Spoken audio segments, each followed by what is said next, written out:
In the quiet of ancient Alexandria, where the Mediterranean waves gently lapped against the harbor walls, lived the last pharaoh of Egypt, a woman whose name would echo through millennia, Cleopatra. As we settle in for this evening's historical journey, let us drift back over 2,000 years to a time when Rome was rising and Egypt's golden age was slowly setting like the sun over the Nile. Born in the year 69 before the Common Era into the Ptolemaic dynasty, Cleopatra VII was not Egyptian by blood, but Greek. Her family had ruled Egypt since the time of Alexander the Great, yet she would become the first in her dynasty to actually learn the Egyptian language, alongside her native Greek and numerous other tongues. Such was her brilliance, not merely a beauty as later tales would emphasize, but a woman of remarkable intellect and education.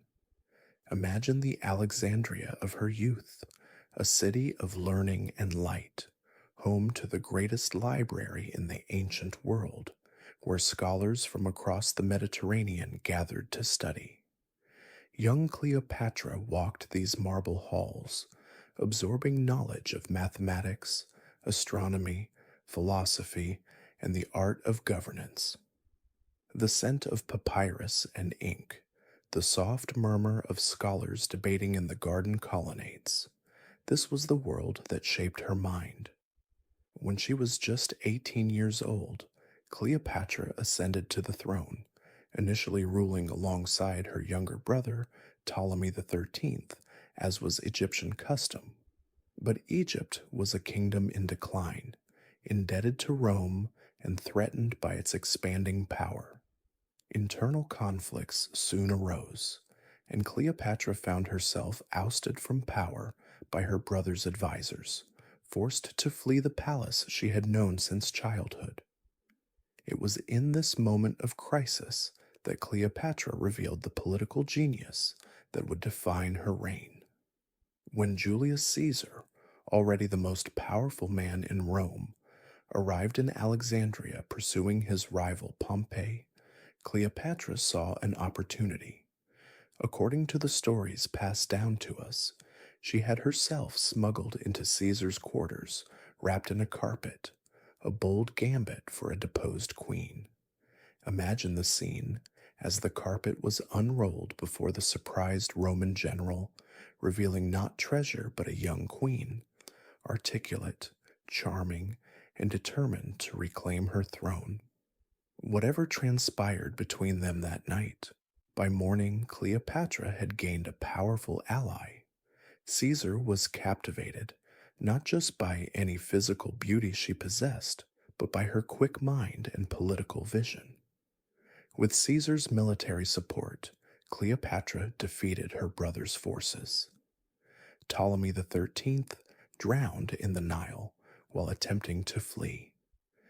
Cleopatra was restored to the throne, now ruling alongside her even younger brother, Ptolemy XIV. Soon after, she bore Caesar a son, whom she named Ptolemy Caesar, though he was affectionately known as Caesarion, Little Caesar. For a time, it seemed as though Egypt might regain some of its former glory through this Roman alliance. Cleopatra visited Rome with Caesar, establishing herself in his villa across the Tiber. Picture her there, a foreign queen in the heart of Rome, dressed perhaps in the Greek style rather than Egyptian ceremonial attire, but still unmistakably royal, unmistakably other, in the eyes of suspicious Romans. But fate had other plans. On the Ides of March in the year 44 before the Common Era, Caesar was assassinated by members of the Roman Senate. With her protector gone, Cleopatra quickly returned to Egypt. There, she had her brother Ptolemy XIV poisoned and elevated her son Caesarion as her co-ruler. As Rome descended into civil war following Caesar's death, Cleopatra bided her time. When Mark Antony, one of Caesar's most trusted generals, established himself as ruler of Rome's eastern provinces, Cleopatra saw a new opportunity to secure Egypt's position. Their first meeting was theatrical, deliberate. She sailed to meet him at Tarsus on a magnificent barge with purple sails, its deck covered in rose petals, with herself dressed as the goddess Aphrodite.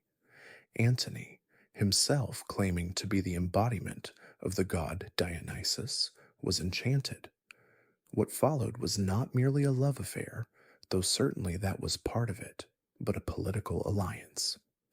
Cleopatra needed Antony's military support to maintain Egypt's independence, and he needed her wealth to fund his campaigns. Together, they formed a union that threatened to shift the balance of power in the Mediterranean world. They had 3 children together, the twins, Alexander Helios and Cleopatra Selene, and later a son named Ptolemy Philadelphus. Their relationship scandalized Rome, especially after Antony officially married Cleopatra in an Egyptian ceremony and recognized his children with her. He even gave away significant Roman territories to her and their children in what became known as the Donations of Alexandria. This was portrayed by his rival Octavian, Caesar's adopted son and heir, as betrayal of Rome itself. Octavian declared war not on Antony, but on Cleopatra, framing the conflict as Rome versus the foreign queen who had bewitched a once great Roman. Their forces met at the naval battle of Actium in 31 before the Common Era. When the battle turned against them, Cleopatra's ships retreated, and Antony followed her rather than fight on. They returned to Alexandria, their alliance crumbling along with their military position. As Octavian's forces closed in on Alexandria in the year 30 before the Common Era, Antony, believing falsely that Cleopatra had already taken her life, fell on his own sword. Carried to Cleopatra's monument, where she had barricaded herself, he died in her arms, a scene of tragedy that has inspired artists and storytellers for centuries. Cleopatra, now alone against the might of Rome, knew her fate was sealed. Rather than be paraded through Rome in chains as part of Octavian's triumph, she chose a death befitting a pharaoh. While the exact details remain clouded in myth, most accounts tell that she arranged for a poisonous snake, an asp, to be smuggled to her in a basket of figs. The snake's bite brought a swift death, allowing her to depart the world on her own terms, still a queen.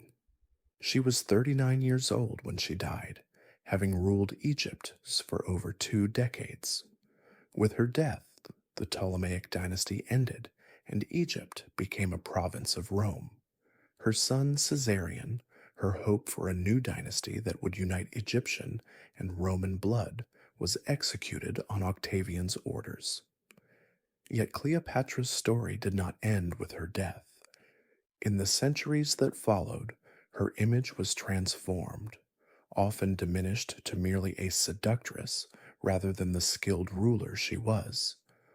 Roman propaganda, followed by centuries of male historians and artists, emphasized her relationships with Caesar and Antony rather than her political acumen, linguistic talents, or governance of a wealthy kingdom during a time of great instability. The truth is more complex and more interesting. Cleopatra was neither the temptress of Roman imagination nor the romantic heroine of later literature. She was a ruler fighting to preserve her kingdom's independence in a changing world. She was a mother seeking to secure her children's future. She was a queen who chose to live and die by her own rules rather than submit to a foreign conqueror. As we drift towards sleep, let us remember Cleopatra not as a simplistic caricature, but as a complex woman who united intelligence, ambition, and courage in her pursuit of power and independence. In the great library of human history, her chapter remains one of the most fascinating ever written. As the night deepens around us, we leave the shores of ancient Egypt, where the Nile still flows as it did in Cleopatra's time, carrying the whispers of a queen who defied an empire and whose name still conjures images of royal power and timeless mystery. In our next story, we will travel far from the warm Mediterranean to the green fields of medieval France, where another remarkable woman would change the course of history through faith and courage rather than royal birth. As the stars continue their gentle journey across the night sky, let us travel from the sun-drenched shores of ancient Egypt to the mist-covered fields of medieval France. Here, in the early 15th century, amidst the turmoil of the Hundred Years' War, emerged a most unlikely hero, a peasant girl whose extraordinary courage would alter the course of history. Joan of Arc, known in her homeland as Jeanne d'Arc, was born around the year 1412 in the small village of Domremy in northeastern France.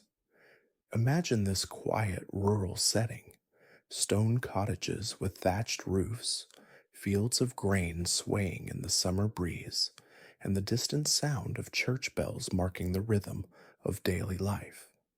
Here, Joan grew up as the daughter of Jacques d'Arc and Isabelle Romée, modest farmers who raised their children in the Catholic faith that was the cornerstone of medieval life.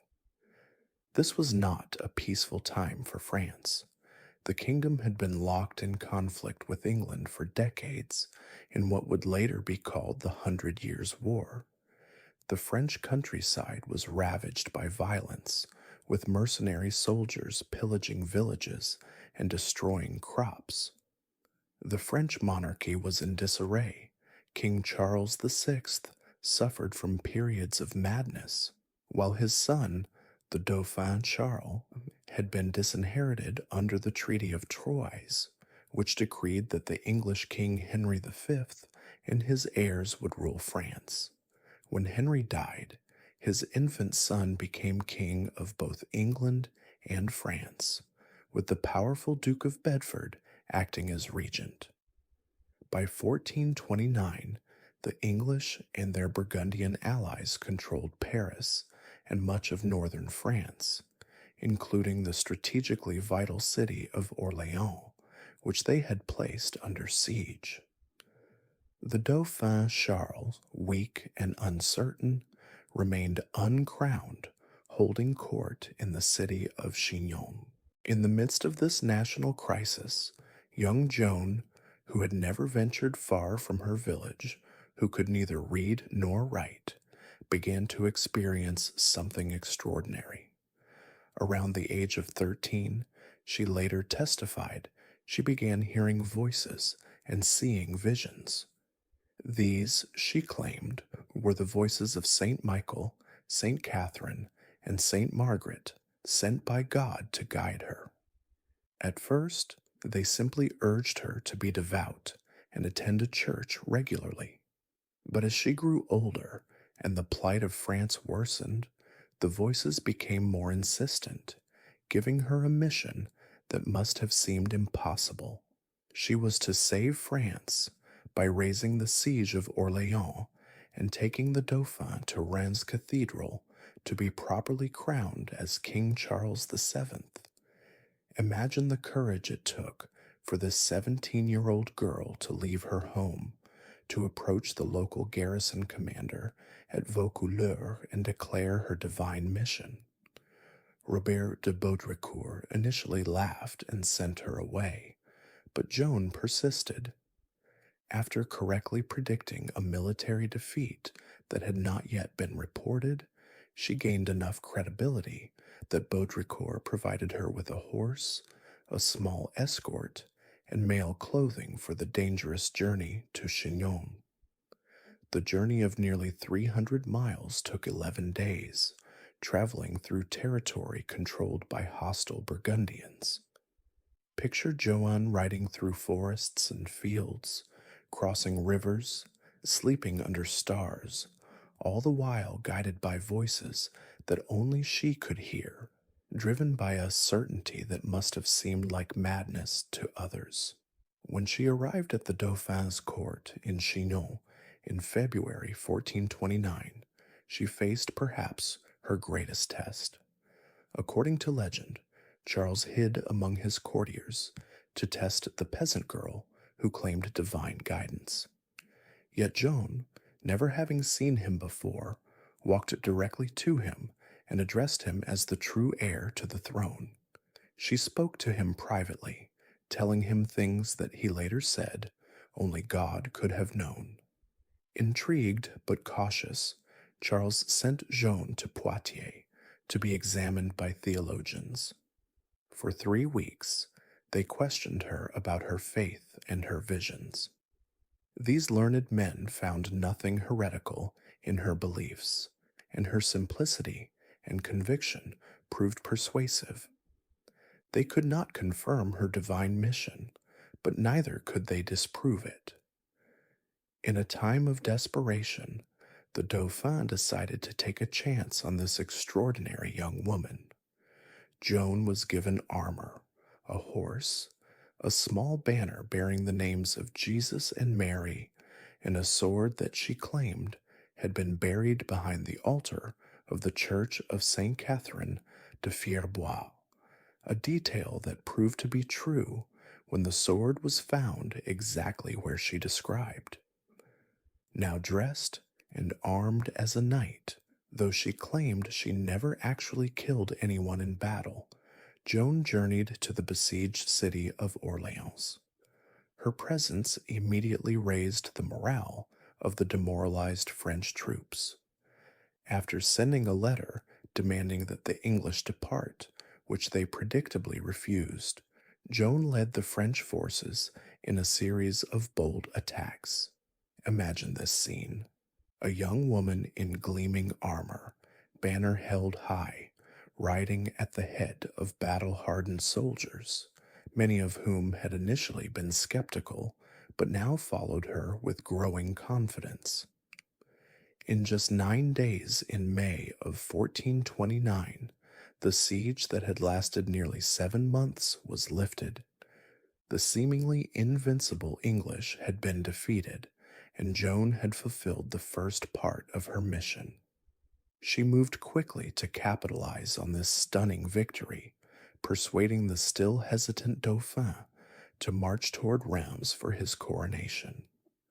Along the way, several cities that had been under English control opened their gates to Joan and the Dauphin without resistance, sensing that the tide of war had turned. On July 17th, 1429, Charles was crowned King Charles VII in Reims Cathedral, with Joan standing beside him holding her banner. In less than 5 months, this peasant girl had accomplished what seasoned military commanders had failed to do for years. She had reversed the momentum of the war and restored legitimacy to the French monarchy. But despite these remarkable achievements, Joan's story would not have a happy ending.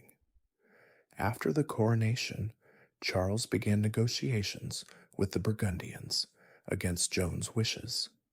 She continued to campaign militarily, but without the full support of the king. In September, she was wounded during an unsuccessful attack on Paris. Then, in May 1430, while defending the city of Compiègne against a Burgundian assault, Joan was captured. She had led a sortie outside the city walls when the gates were suddenly closed behind her, perhaps deliberately, stranding her and her small group of soldiers. After fighting bravely, she was pulled from her horse by a Burgundian archer. The Burgundians sold Joan to their allies, the English, for 10,000 livres. The English, rather than treating her as a prisoner of war, handed her over to the ecclesiastical court of Bishop Pierre Cochon, a pro-English cleric, to be tried for heresy and witchcraft. They understood that executing Joan as a heretic would undermine the legitimacy of Charles's coronation, which she had claimed was divinely ordained. The trial, which began in January 1431, was a mockery of justice.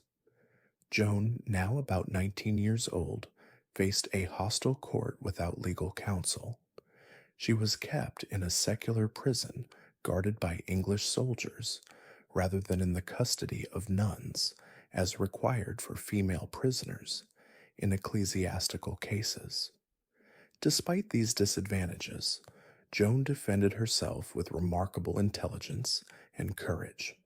When asked if she knew she was in God's grace, she gave a famous reply that even her judges had to admire. "If I am not, may God put me there, and if I am, may God keep me there." After months of questioning, Joan was coerced into signing a confession renouncing her visions, though she likely did not understand what she was signing, as she could not read. When she later retracted this confession and resumed wearing male clothing, which she claimed was necessary to protect herself from the guards, she was condemned as a relapsed heretic. On May 30th, 1431, Joan of Arc was burned at the stake in the marketplace of Rouen. Witnesses reported that she asked for a cross as the flames rose around her, and that she called out the name of Jesus as she died. She was 19 years old. It seemed that Joan's remarkable story had ended in the most tragic way. The cause for which she had fought appeared lost. Yet inspired in part by her example, the French continued their struggle against the English. By 1453, they had reclaimed virtually all their territories, effectively ending the 100 Years' War. In 1456, Joan's mother Isabel and the Dauphin she had crowned, now the firmly established King Charles VII, petitioned Pope Calixtus III to review Joan's case. After a thorough investigation, the judgment of 1431 was annulled. Joan was declared innocent of all charges, her reputation restored, though too late for her to know it. Nearly 5 centuries later, in 1920, Joan of Arc was canonized as a saint by the Catholic Church. Today, she remains one of France's most beloved national heroes, the peasant girl whose unwavering faith and extraordinary courage changed the course of history. As we rest in the quiet darkness, let us reflect on this remarkable young woman who heard voices others could not hear, who dared to believe she could save a kingdom when all seemed lost. In a world that often values conformity, Joan's story reminds us of the power of conviction, of the courage to stand apart, and of the capacity of a single extraordinary individual to alter the course of history. As dawn approaches in the east, our historical journey continues.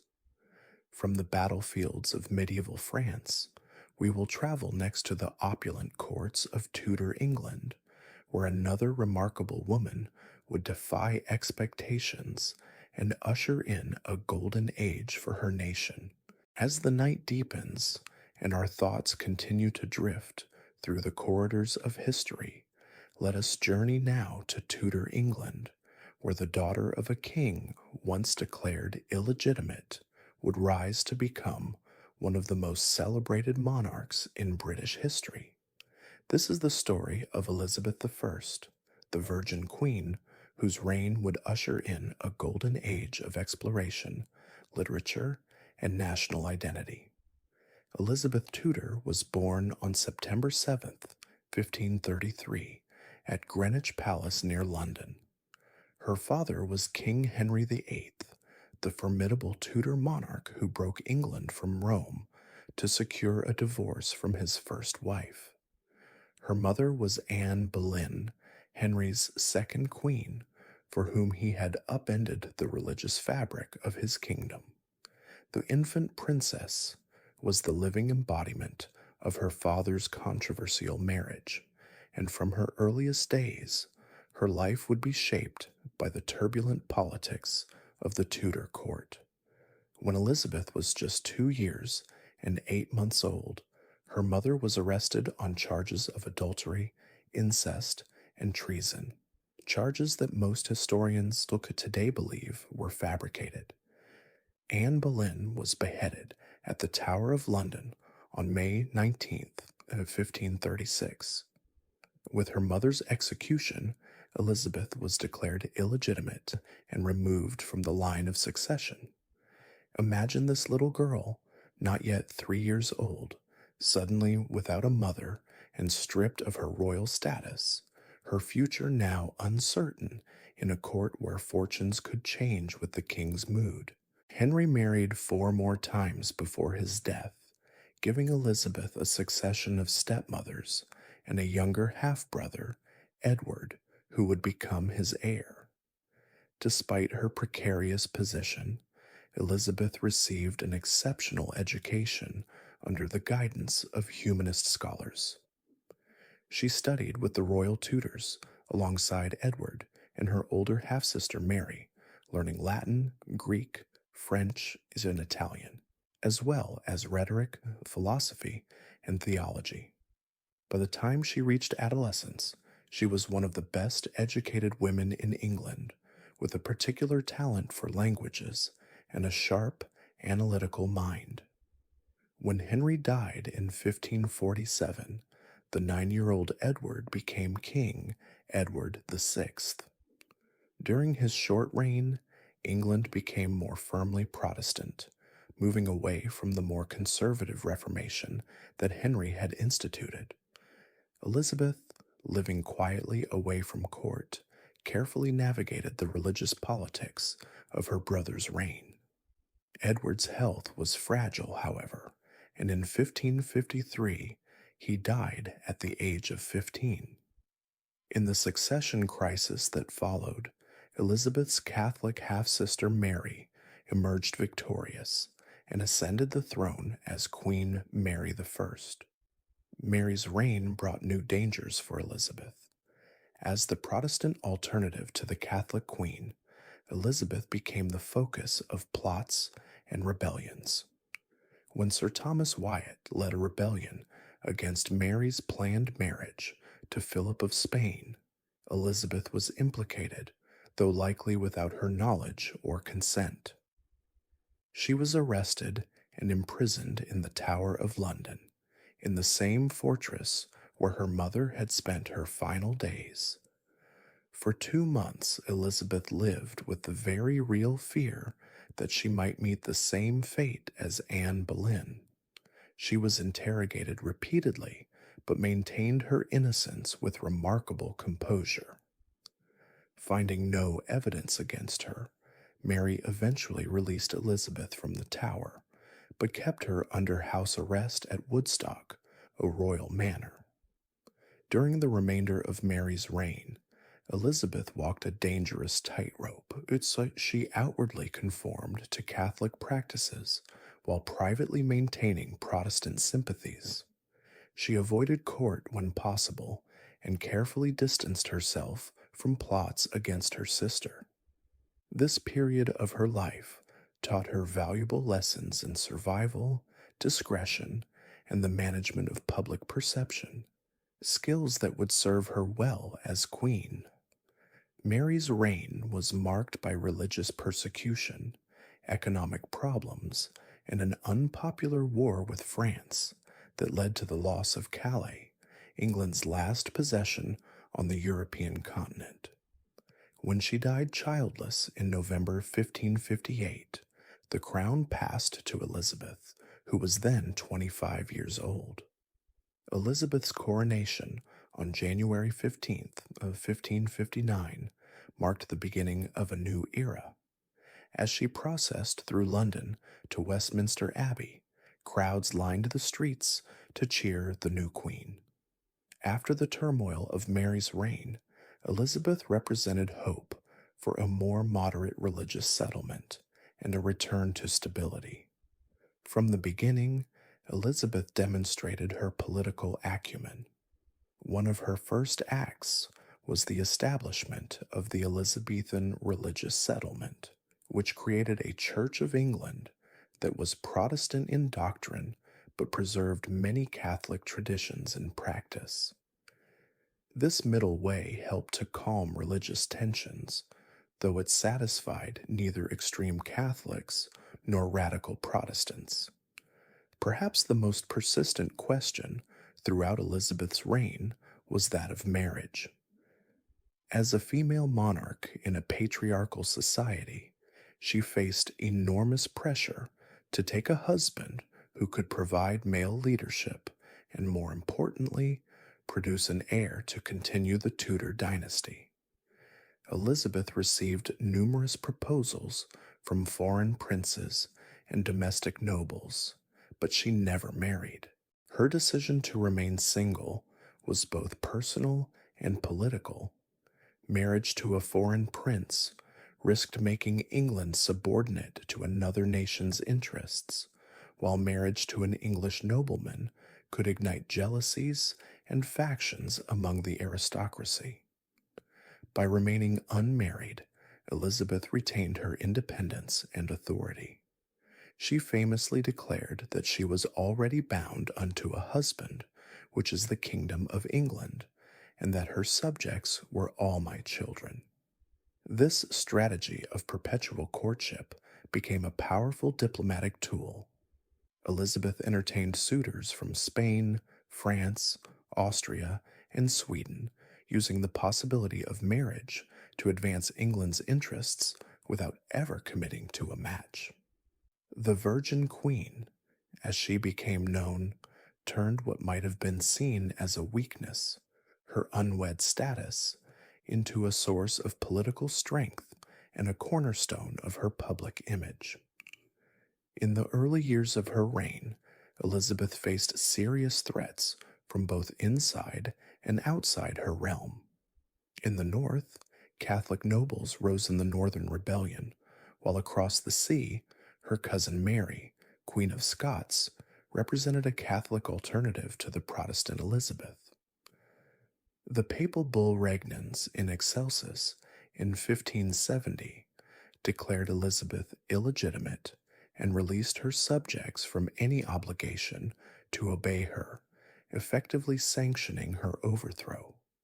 Yet Elizabeth responded to these challenges with a combination of firmness and restraint. The Northern Rebellion was suppressed, but Elizabeth avoided the kind of widespread religious persecution that had marked her sister's reign. When Mary, Queen of Scots, fled to England after being forced to abdicate the Scottish throne, Elizabeth kept her under house arrest rather than executing her immediately, despite the threat she posed. It was only after Mary was implicated in the Babington plot, a plan to assassinate Elizabeth and place Mary on the English throne, that Elizabeth reluctantly signed her cousin's death warrant. Mary was executed in February 1587, removing a significant Catholic threat to Elizabeth's rule, though at a cost to her conscience. The greatest foreign threat to Elizabeth's England came from Spain, then the most powerful empire in Europe. Relations with Spain deteriorated over time due to religious differences, English piracy against Spanish shipping, and support for Dutch rebels fighting Spanish rule in the Netherlands. In 1588, King Philip II of Spain launched the Spanish Armada, a massive fleet intended to invade England and restore Catholic rule. The threat posed by the Armada united the English people behind their queen. At Tilbury, where troops had gathered to repel the expected invasion, Elizabeth delivered one of her most famous speeches.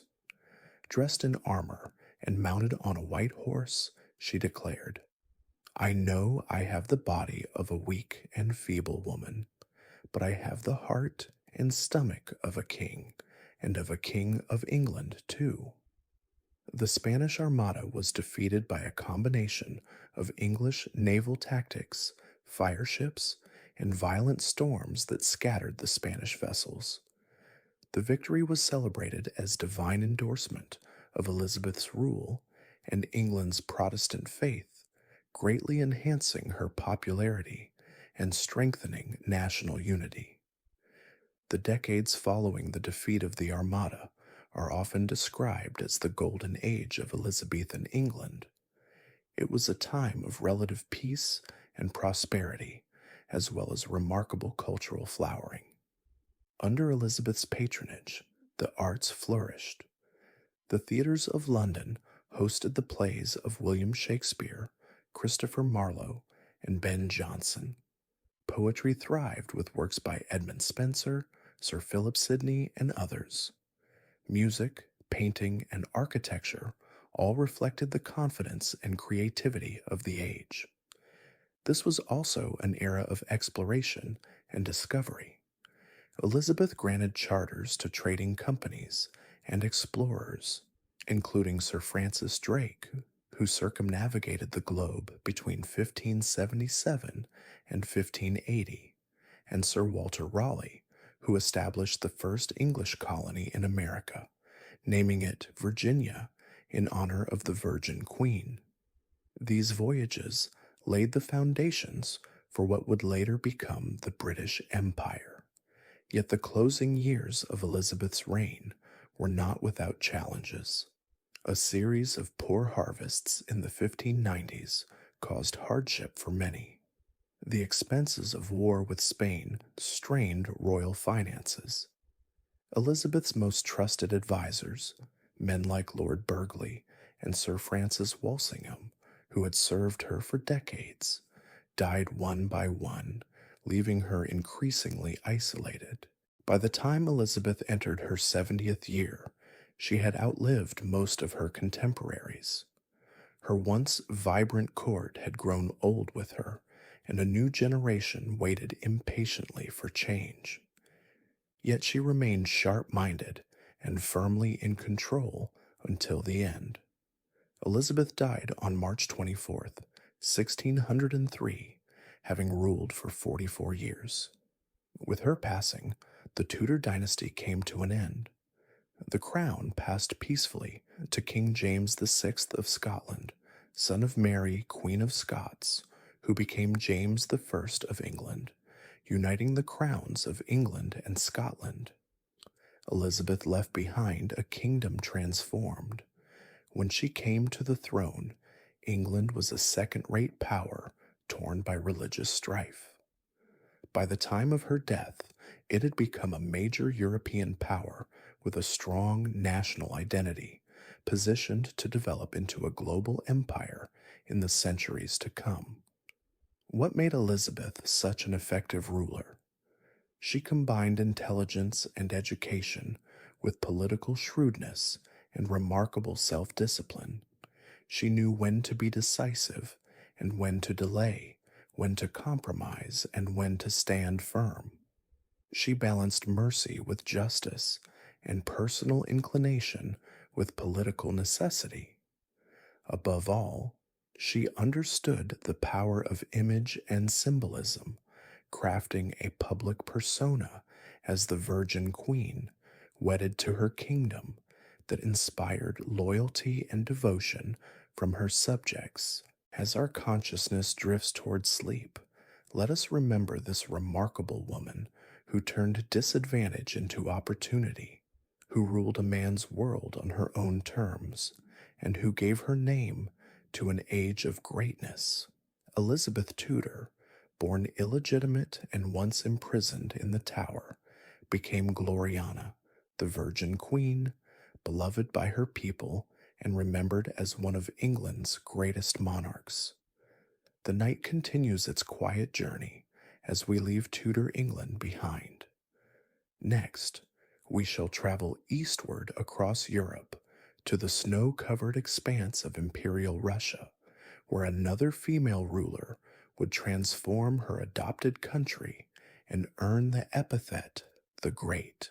As the stars continue their silent dance across the night sky, our historical journey takes us eastward to the vast empire of Russia. Here, we encounter another remarkable woman who, like Elizabeth of England, would transform her nation and earn the epithet the Great. Yet, unlike Elizabeth, she was not born to rule, nor was she even born Russian. This is the story of Catherine the Great, the German princess who became the most celebrated empress in Russian history. She was born Sophie Friederike Augusta von Anhalt-Zerbst on May 2nd, 1729, in the Baltic port city of Stettin, then part of Prussia, now the Polish city of Szczecin. Her father, Prince Christian August, was a minor German noble and Prussian military officer. Her mother, Princess Johanna Elisabeth of Holstein-Gottorp, was ambitious and well connected to European royal houses. Young Sophie received the education typical for a German princess of her time: lessons in French, the international language of European courts, music, dancing, and the Lutheran religion. Though not extensively educated in her early years, she developed a lifelong passion for learning and would later become one of Europe's most well-read monarchs. The course of Sophie's life changed dramatically when she was 14 years old.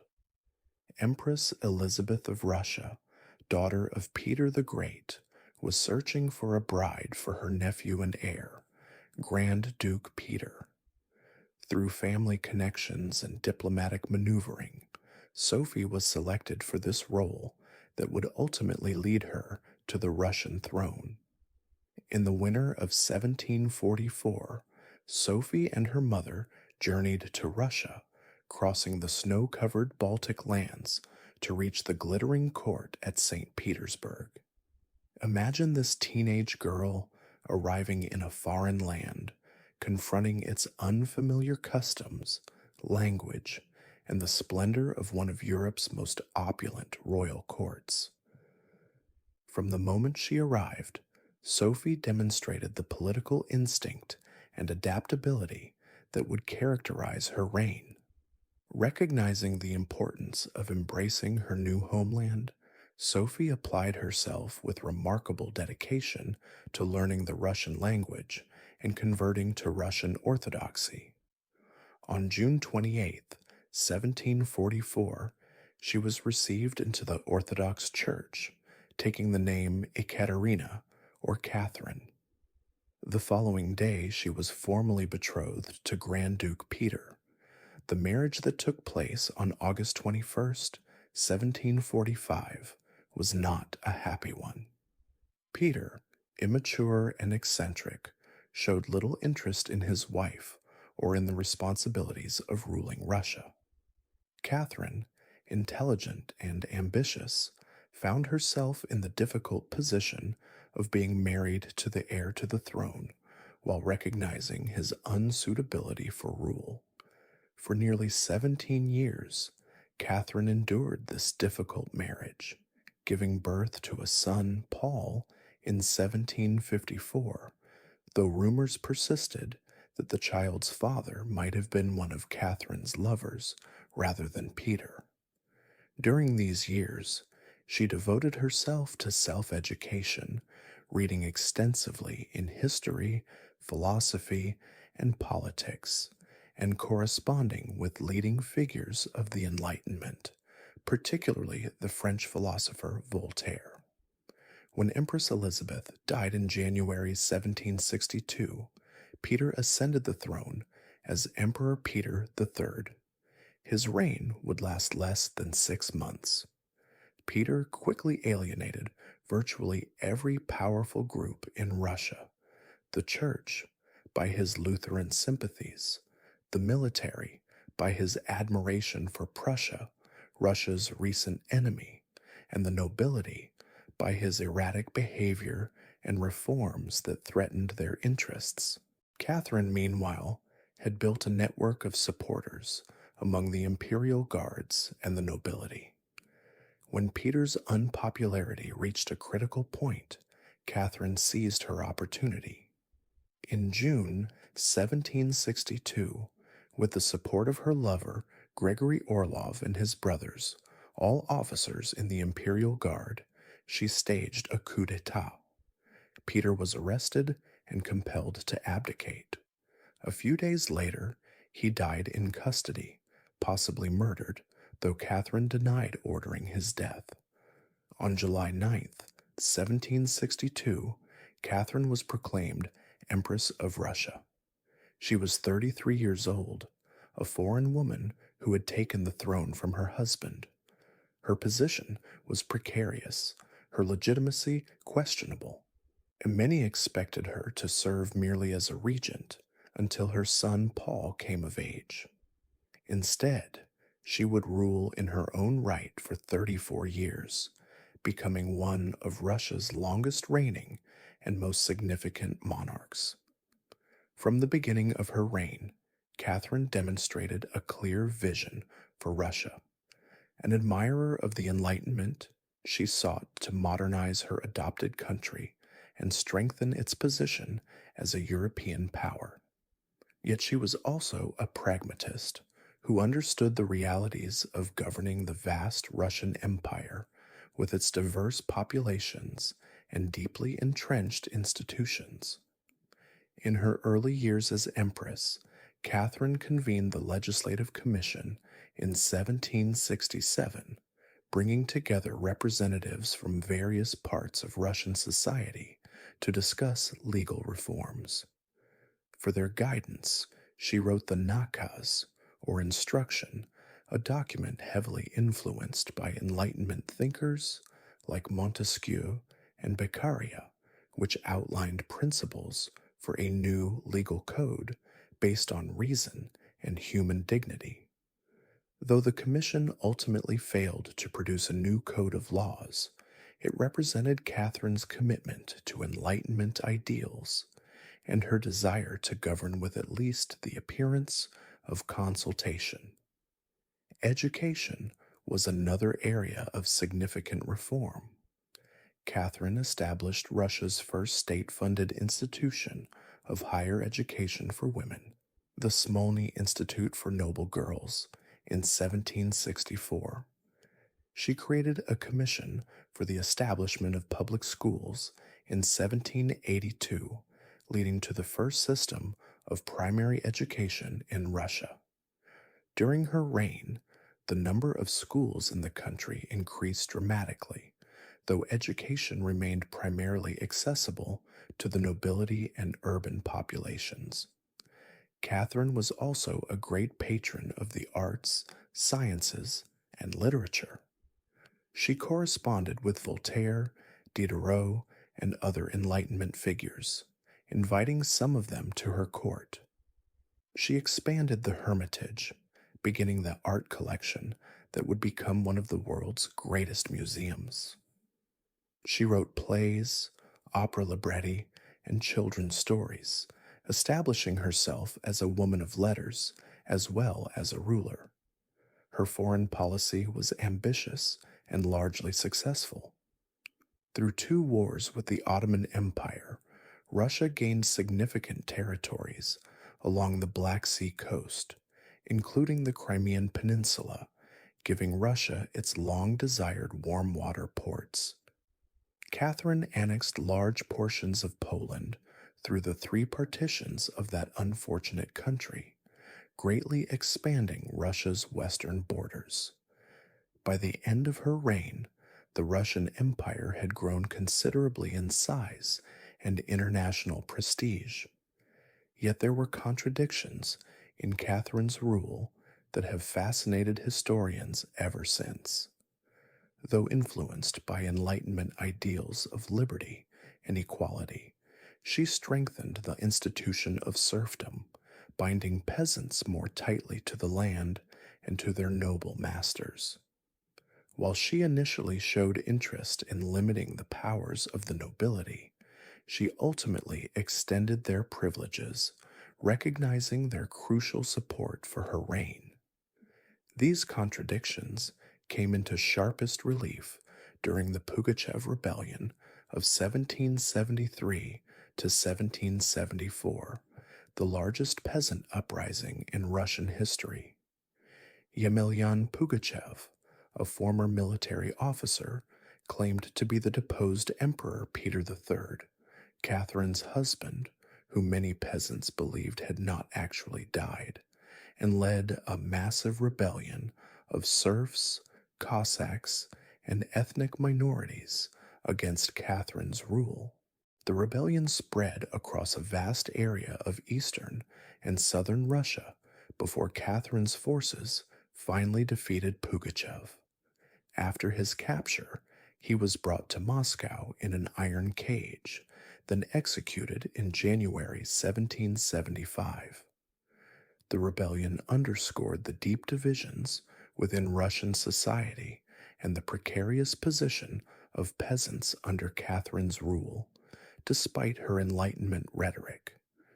In her personal life, Catherine was known for her series of lovers, carefully selected men who often served as important political advisors and administrators. Gregory Orlov, who had helped her seize the throne, was followed by Grigory Potemkin, perhaps her most significant partner, who shared her vision for Russian expansion and modernization. After their romantic relationship ended, they maintained a close partnership in governing the empire.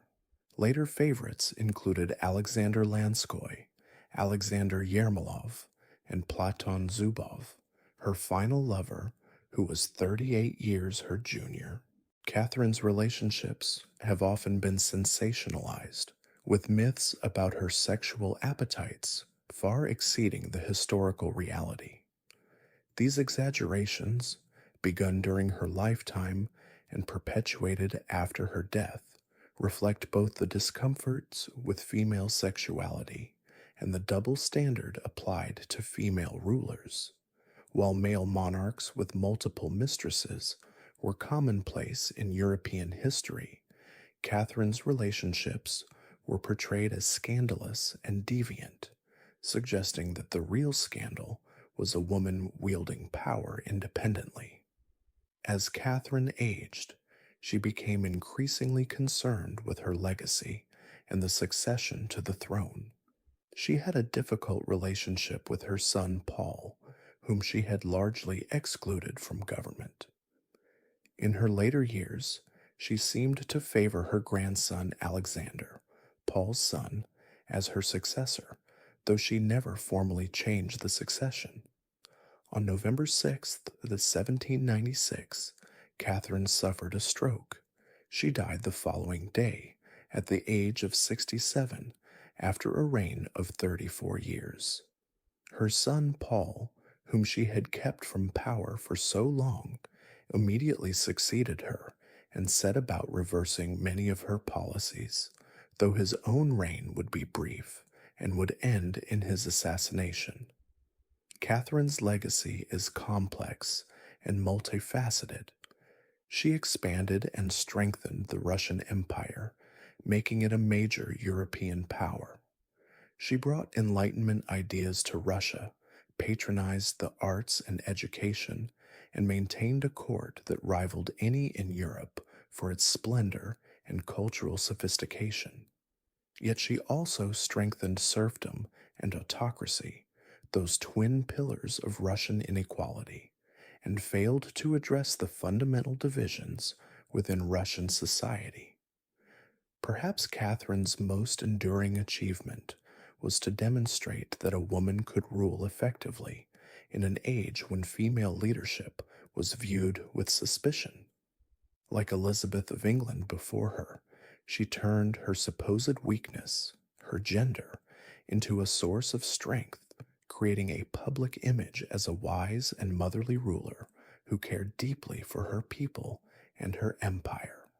As we drift toward sleep, Let us remember this German princess who reinvented herself as a Russian empress, who read voraciously and governed decisively, who expanded an empire while corresponding with philosophers, and who earned her place among the select few rulers in history deemed worthy of the epithet the Great. The night deepens around us as we leave the imperial court of St. Petersburg. Our next journey will take us forward in time to the laboratories of Paris, where another remarkable woman would pioneer new fields of scientific inquiry and become the first person to win Nobel Prizes in two different sciences.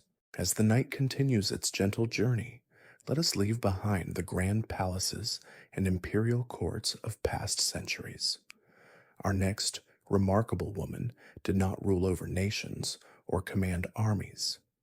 Instead, she conquered the invisible realm of atoms and radiation, forever changing our understanding of the physical world. This is the story of Marie Curie, the first woman to win a Nobel Prize, the only person to win Nobel Prizes in two different scientific fields, and a pioneer who opened doors for women in science. She was born Maria Sklodowska on November 7, 1867, in Warsaw, Poland, then part of the Russian Empire.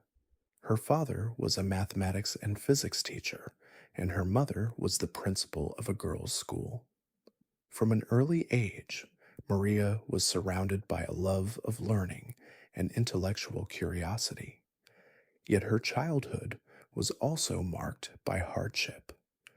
Her mother died of tuberculosis when Maria was only 10 years old, and the family struggled financially under Russian domination of Poland. Despite these challenges, Maria excelled academically. In an era when higher education was largely closed to women, she and her older sister Bronislawa made a pact. Maria would work as a governess to support Bronislawa's medical studies in Paris, and then Bronislawa would do the same for Maria. For 7 years, Maria worked as a governess for various families in Poland, studying physics, chemistry, and mathematics in her spare time, and even participating in a clandestine floating university that provided education to Polish youth outside the Russian-controlled system.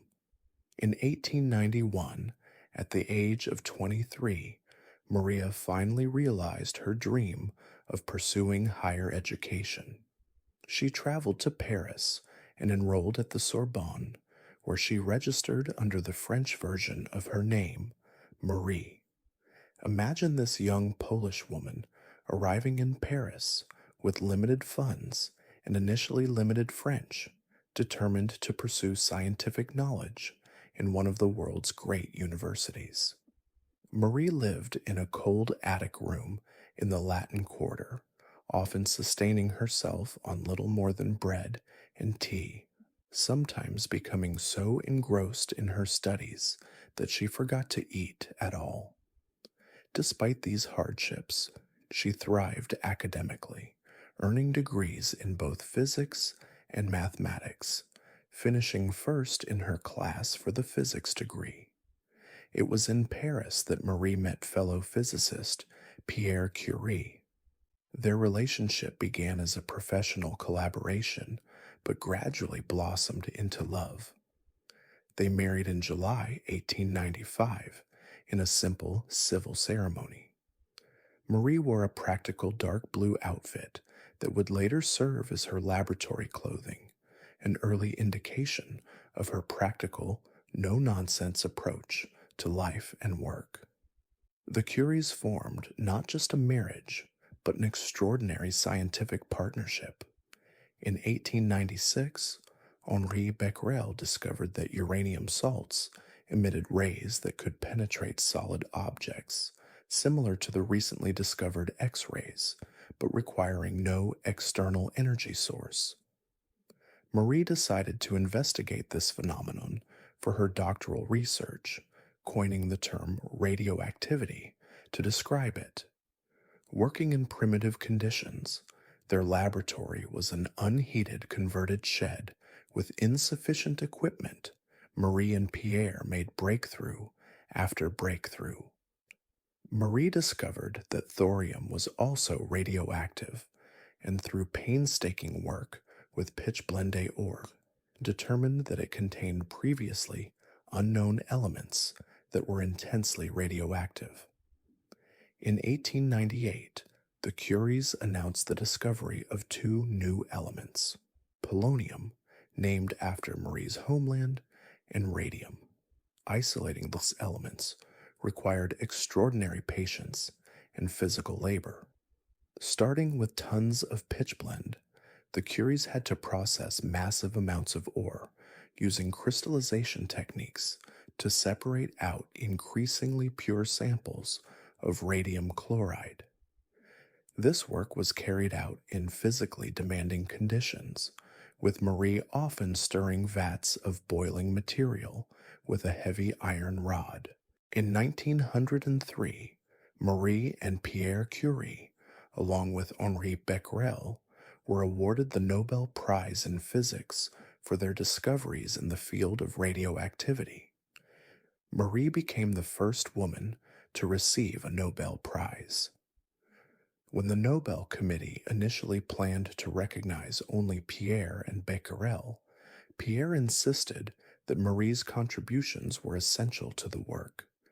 This recognition came at a crucial time for women's advancement in the sciences, providing irrefutable evidence of women's capacity for the highest levels of scientific achievement. Just 3 years later, in April 1906, tragedy struck. Pierre Curie was killed in a street accident, run over by a horse-drawn vehicle in rainy weather. Marie was devastated by the loss of her husband and scientific partner. Left alone with two young daughters, Irene and Eve, she might have retreated from public life. Instead, she immersed herself more deeply in her work. The Sorbonne offered Marie her husband's teaching position, making her the first female professor at the university. On November 5th, 1906, she delivered her first lecture, picking up exactly where Pierre had left off, demonstrating both her scientific expertise and her remarkable fortitude.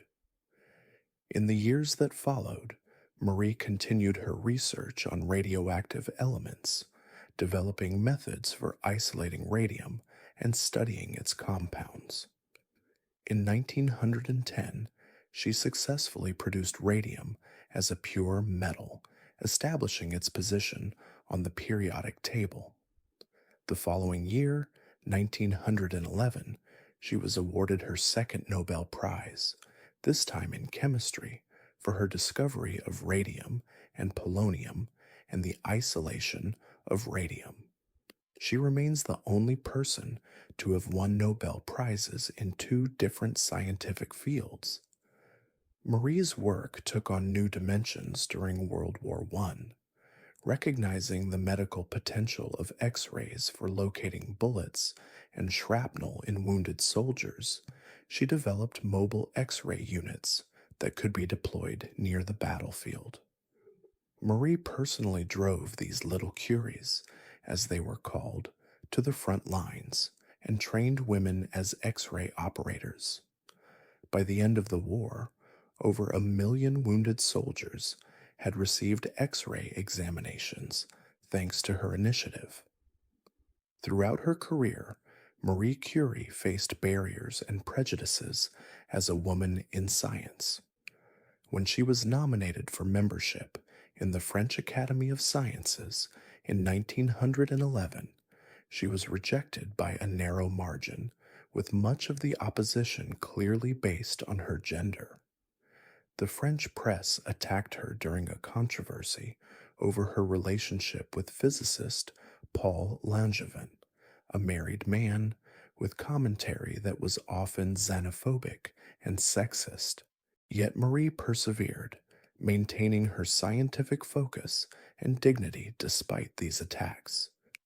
In the years after the war, she became an international celebrity, using her fame to advance scientific research. In 1921, she made a triumphant tour of the United States, where she was greeted by enthusiastic crowds. The tour, organized by American journalist Marie Maloney, resulted in donations of funds to purchase a gram of radium for Curie's research, worth about $100,000 at the time, equivalent to over $1 million today. Marie used this radium at the Radium Institute in Paris, which she had established before the war and which became a major center for research in nuclear physics and chemistry. There, she trained a new generation of scientists, including her daughter Irene, who, with her husband Frédéric Joliot, would continue Marie's legacy and win a Nobel Prize of their own in 1935. Tragically, the substance that defined Marie Curie's professional achievements also contributed to her death. In the early days of radiation research, the health hazards of radioactive materials were not understood.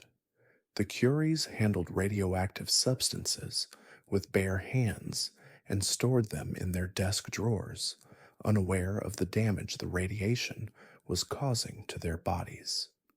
Marie's laboratory notebooks from this period remain so radioactive that they are stored in lead boxes, and special precautions must be taken by anyone wishing to examine them.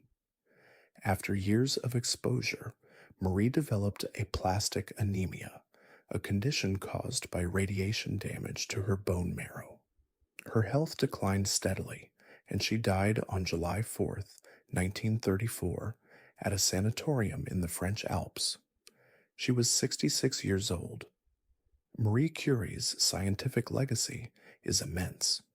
Her discovery of polonium and radium, her development of the theory of radioactivity, and her techniques for isolating radioactive isotopes created the foundation for much of modern nuclear science.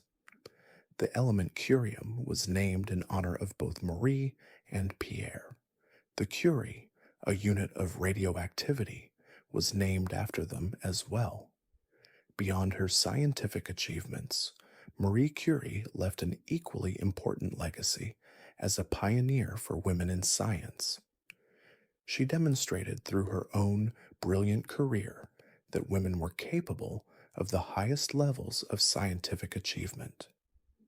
She raised her daughter Irene to follow in her footsteps, creating a multi-generational legacy of women in science.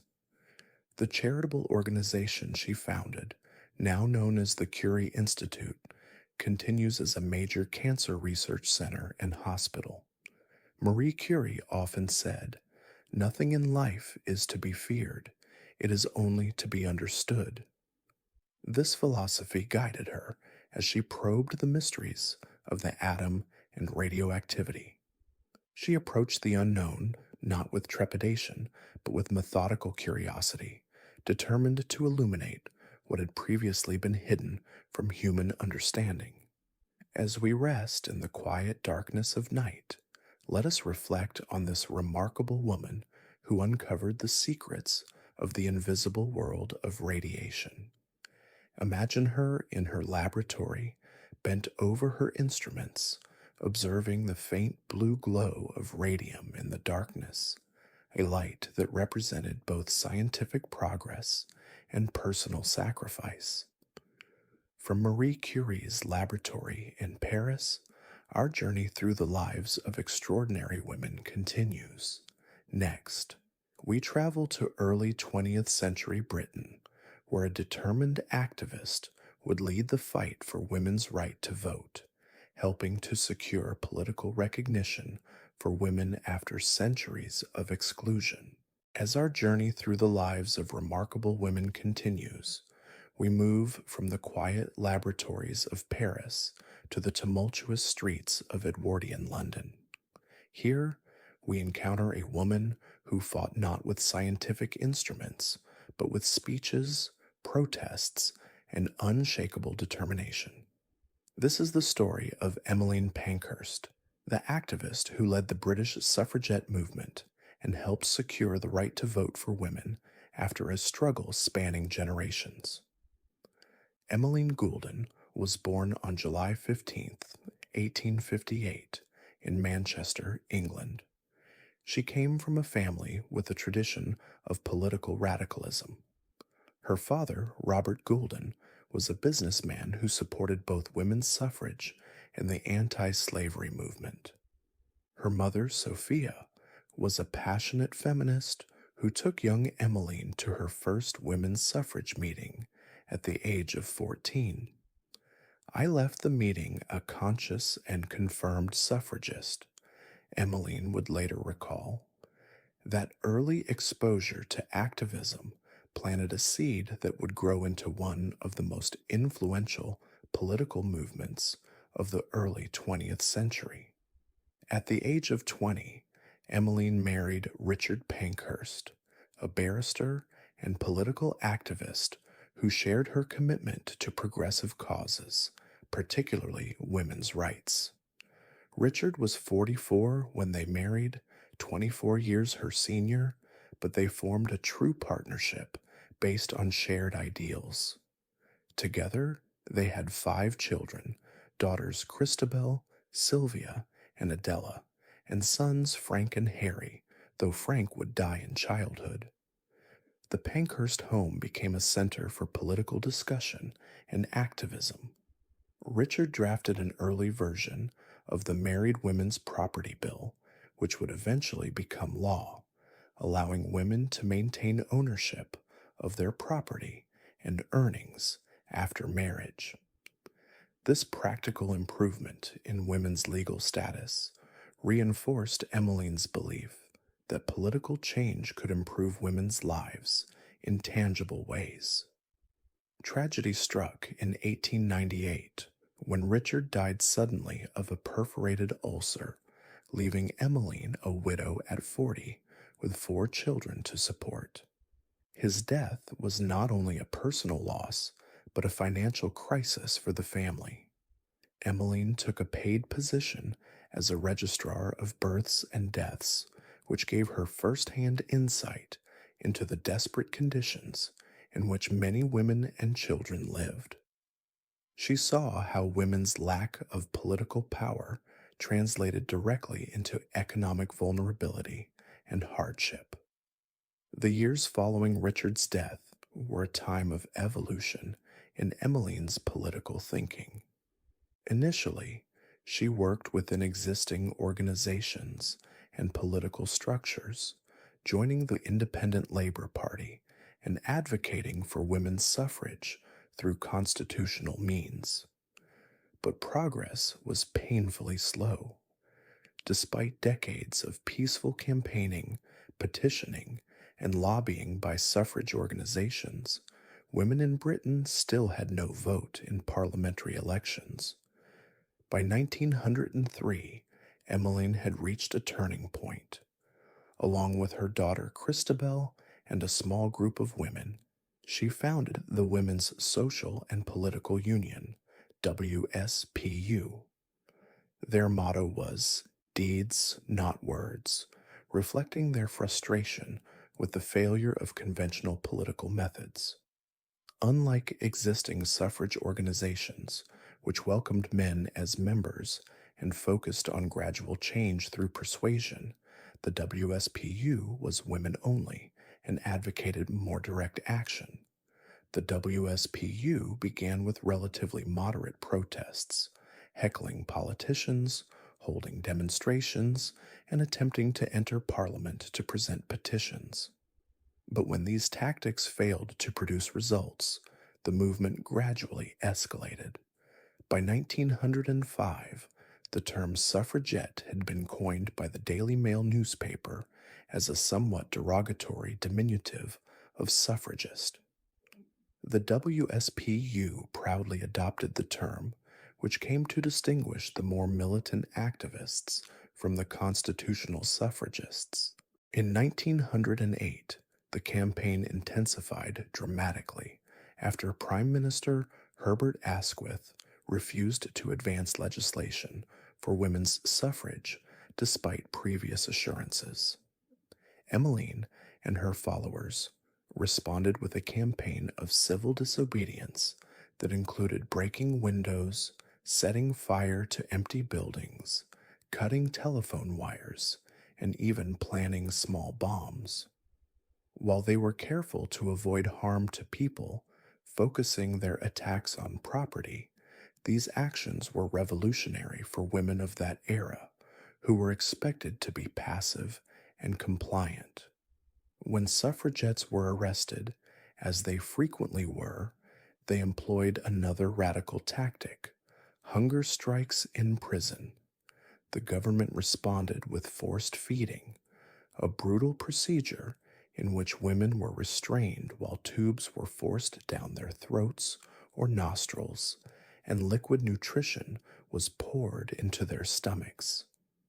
This practice was physically painful and emotionally traumatic, but it also created a public relations problem for the government, as accounts of these procedures stirred public sympathy. In 1913, Parliament passed what became known as the Cat and Mouse Act, which allowed authorities to release hunger-striking prisoners when they became too weak, only to rearrest them once they had recovered. Emmeline herself was arrested numerous times and endured multiple hunger strikes and forced feedings. Despite her small stature and increasingly fragile health, she continued to lead the movement, earning the nickname the General from her followers. One of the most dramatic incidents of the suffragette campaign occurred on June 4th, 1913, when Emily Wilding Davison, a WSPU member, stepped in front of King George V's horse during the Epsom Derby. She was trampled and died 4 days later from her injuries.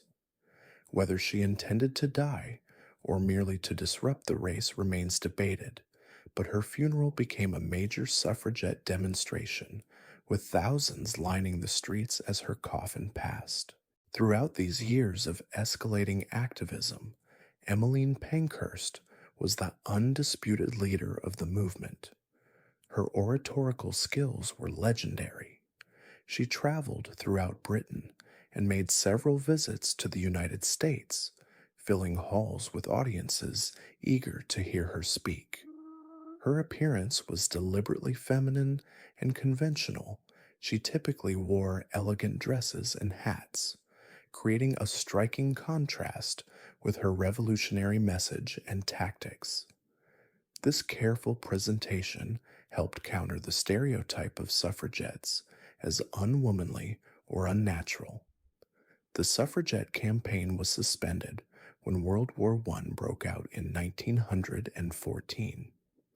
Emmeline and Christabel made the controversial decision to support the war effort, encouraging women to take up work in factories and other areas previously reserved for men. This decision caused a split with Emmeline's daughter Sylvia, who was a pacifist. Emmeline argued that by demonstrating women's capabilities and contributions during the national emergency, they could strengthen the case for women's enfranchisement after the war. Indeed, women's extensive participation in the war effort did help change public attitudes. In 1918, the Representation of the People Act granted voting rights to women over the age of 30 who met certain property qualifications. While this was not the equal suffrage the movement had fought for, men could vote at 21 with fewer restrictions. It was a significant breakthrough, enfranchising about 8.5 million women. The struggle continued for another decade. Finally, in 1928, the Equal Franchise Act gave women electoral equality with men, allowing all women over the age of 21 to vote regardless of property ownership. Emmeline did not live to see this final victory. She died on June 14th, 1928, just weeks before the act became law. She was 69 years old. In evaluating Emmeline Pankhurst's legacy, we must reckon with the complexity of her methods and beliefs. Her militant tactics, including property destruction, were controversial in her time and remain so in historical assessment. She was not always consistent in her political alignments, moving from the Labor Party to a more conservative position later in life. Her decision to suspend the suffrage campaign during World War I alienated some former allies. Yet her courage, determination, and strategic brilliance are undeniable.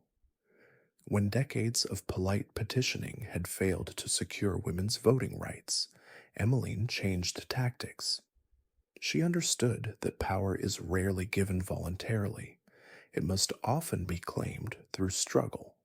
In a speech in 1913, she declared, "We are here, not because we are lawbreakers. We are here in our efforts to become lawmakers." Emmeline Pankhurst transformed women's suffrage from a fringe issue to a matter of urgent public debate. She inspired thousands of women to risk arrest, imprisonment, force feeding, and public condemnation for a cause they believed in. The movement she led was not just about winning the vote. It was about challenging fundamental assumptions about women's roles and capabilities. Today, a statue of Emmeline Pankhurst stands in Victoria Tower Gardens near the Houses of Parliament in London. Her raised hand seems to beckon future generations to continue the work of equality.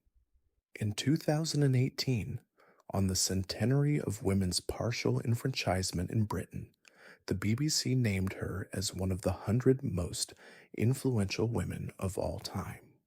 As we rest in the quiet darkness, let us reflect on this remarkable woman who defied convention and endured imprisonment and abuse to secure a right that many of us now take for granted: the right of women to participate in choosing their own government. Emmeline Pankhurst reminds us that democracy was not born complete, but has been expanded through the courage and sacrifice of those willing to fight for inclusion. From the suffragette demonstrations of Edwardian London, our journey continues.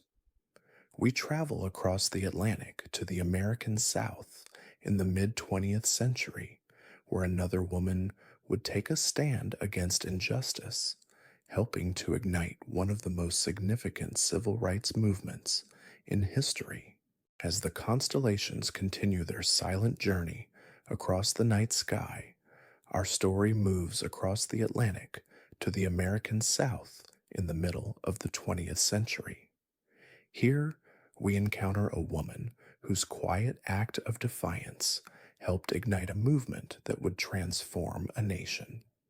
This is the story of Rosa Parks, often called the mother of the civil rights movement, whose refusal to give up her seat on a segregated bus became a catalyst for change. Rosa Louise Macaulay was born on February 4th, 1913, in Tuskegee, Alabama. She grew up in a South rigidly divided by segregation, where the doctrine of separate but equal was enforced by law and custom, though the facilities provided for Black Americans were rarely equal to those for whites.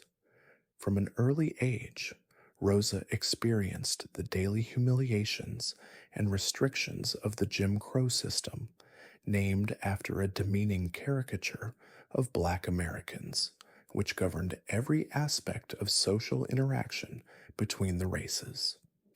Rosa's mother, Leona Macaulay, was a teacher and her father, James Macaulay, was a carpenter. When Rosa was still young, her parents separated, and she moved with her mother to Pine Level, Alabama, to live with her maternal grandparents. Her grandfather, Sylvester Edwards, was a man who refused to be intimidated by the racial prejudice that surrounded them. My grandfather was the kind of person who would not give a white person the time of day, Rosa later recalled, noting how he would sometimes sit on the porch with his shotgun when the Ku Klux Klan passed by. Education for black children in rural Alabama was limited. Rosa attended segregated schools, where the buildings were often dilapidated, textbooks were secondhand, and the school year was shortened so that children could work in the fields. Despite these obstacles, Rosa was a good student who valued learning. Her education was interrupted when she had to care for her grandmother and later her mother during illnesses, illustrating the additional burdens that often fell on black women in a society that offered them little support.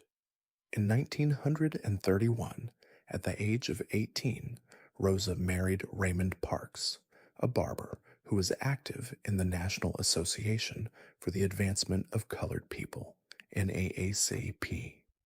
Raymond encouraged Rosa to complete her high school education, which she did in 1933, at a time when less than 7% of black Americans had a high school diploma.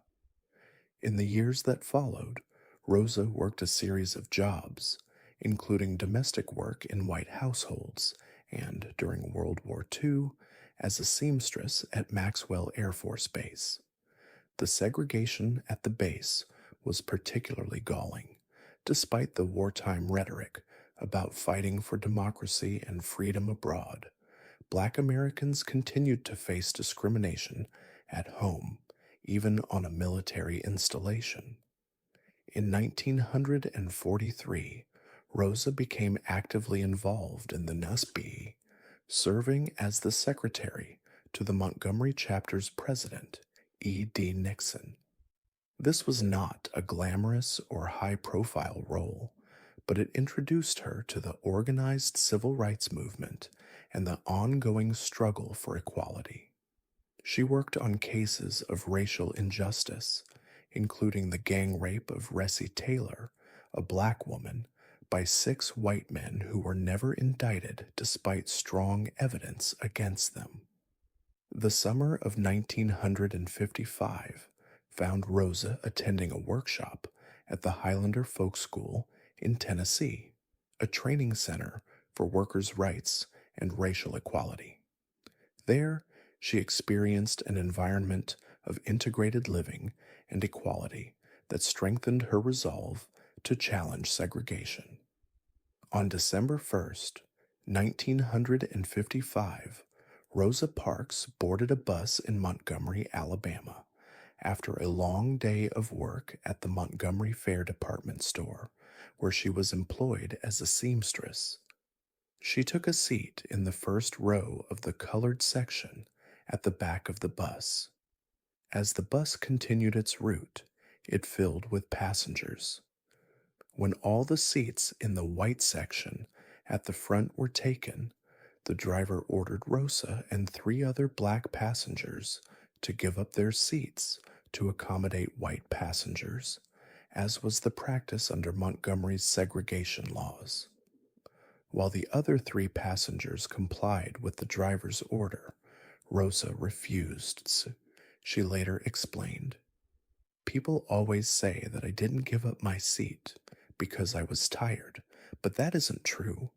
I was not tired physically, or no more tired than I usually was at the end of a working day.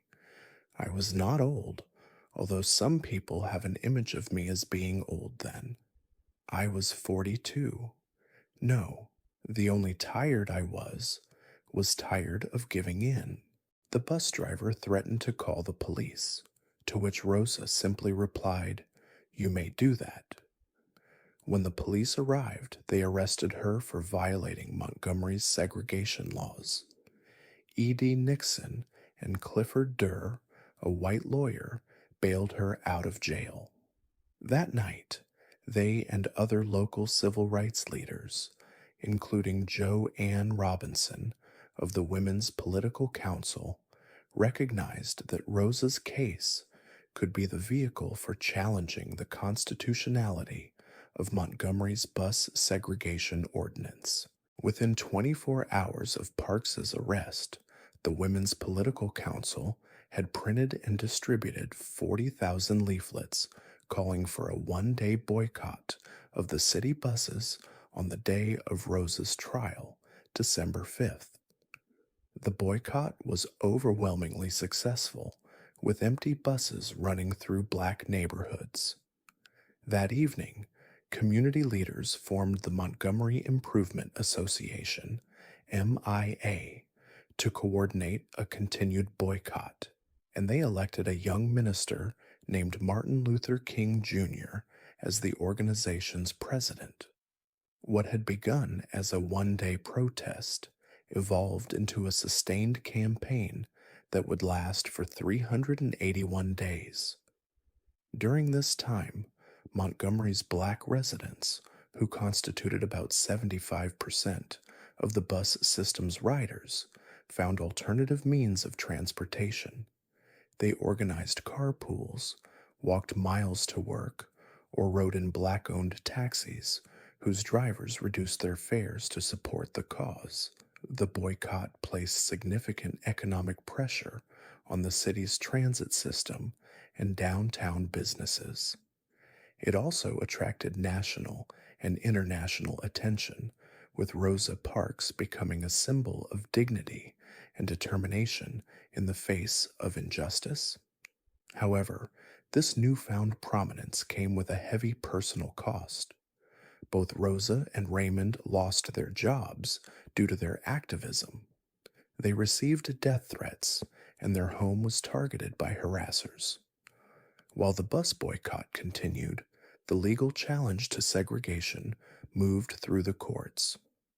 On November 13th, 1956, the United States Supreme Court upheld a lower court's decision in Browder v. Scale that bus segregation in Montgomery was unconstitutional. On December 20th, the court order reached Montgomery, and the boycott ended the following day. Rosa Parks was among the first to ride the newly integrated buses. Although her act of defiance had helped catalyze a successful movement, the aftermath was difficult for Rosa. Continued harassment and the lack of employment opportunities in Montgomery ultimately led the Parks family to relocate to Detroit, Michigan in 1957. There, Rosa continued her civil rights work, joining the staff of U.S. Representative John Conyers in 1965 and remaining active in the NAACP. Rosa Parks's contribution to the civil rights movement extended far beyond that December evening in Montgomery. She participated in the 1963 March on Washington, where King delivered his famous "I Have a Dream" speech. She spoke out against apartheid in South Africa and racial injustice wherever she encountered it. In 1987, she co-founded the Rosa and Raymond Parks Institute for Self-Development, which offers educational programs for young people. As the years passed, Rosa became increasingly honored for her role in American history. In 1996, President Bill Clinton awarded her the Presidential Medal of Freedom, the highest civilian honor in the United States. In 1999, she received the Congressional Gold Medal. When she died on October the 24th, 2005, at the age of 92, she became the first woman and only the second non-government official to lie in honor in the United States Capitol Rotunda, a recognition of her immense significance to the nation. Rosa Parks is sometimes described as a tired seamstress whose spontaneous act of defiance sparked a movement. This characterization, while dramatic, diminishes the woman herself and the context of her action. In truth, Rosa was a trained activist with years of involvement in the civil rights movement. Her decision to remain seated was not impulsive, but grew from a lifetime of experiencing and resisting injustice. She was not merely a convenient symbol, but a deliberate actor in the struggle for equality. Moreover, the Montgomery bus boycott succeeded not just because of Rosa's individual courage, though that was essential, but because of the collective action of thousands of Montgomery's black residents who walked in the winter cold rather than ride segregated buses. It succeeded because of the organizational skills of women like Joanne Robinson, the strategic leadership of E.D. Nixon, and the oratorical gifts of Martin Luther King Jr. Rosa Parks' greatest legacy may be not just what she did herself, but what she inspired others to do. In her autobiography, Our Rosa wrote, "I am leaving this legacy to all of you to bring peace, justice, equality, love, and a fulfillment of what our lives should be. Without vision, the people will perish, and without courage and inspiration, dreams will die, the dream of freedom and peace." As we rest in the quiet darkness, let us reflect on this remarkable woman whose quiet dignity changed a nation. Rosa Parks reminds us that sometimes the most revolutionary act is simply to insist on being treated with basic human respect, to refuse to cooperate with one's own dehumanization. Her legacy lives on in every person who finds the courage to say no to injustice, even when standing alone. From the segregated buses of Montgomery, Alabama, our journey continues. We travel south to Mexico, where we will encounter an artist who transformed personal suffering into powerful images, creating a body of work that continues to inspire and challenge viewers around the world. As the night deepens around us and the stars continue their silent vigil, our journey brings us to Mexico in the early 20th century. Here, amidst vibrant colors and ancient traditions, we encounter a woman who transformed personal suffering into art of extraordinary power and authenticity. This is the story of Frida Kahlo, the painter whose unflinching self-portraits captured her physical pain, emotional turmoil, and fierce spirit, creating a legacy that continues to resonate around the world. Magdalena Carmen Frida Kahlo y Calderón was born on July 6, 1907, in Coyoacán, then a small town on the outskirts of Mexico City. Her father, Guillermo Kahlo, was a German immigrant and photographer, and her mother, Matilde Calderón y González, was of mixed Spanish and indigenous Mexican ancestry. This dual heritage would deeply influence Frida's identity and later her artistic expression. Frida's childhood was marked by adversity from an early age. At 6, she contracted polio, which left her right leg thinner than her left and gave her a slight limp. Rather than treating her as fragile, her father encouraged her to play sports to aid her recovery, unusual for girls at that time. She swam and played soccer, baseball, and wrestled, activities that challenged gender norms in early 20th century Mexico. As a child, Frida was imaginative and independent. She attended the prestigious National Preparatory School, where she was one of only 35 female students in a school of 2,000. She studied medicine, which would later give her an anatomical understanding that she incorporated into her paintings.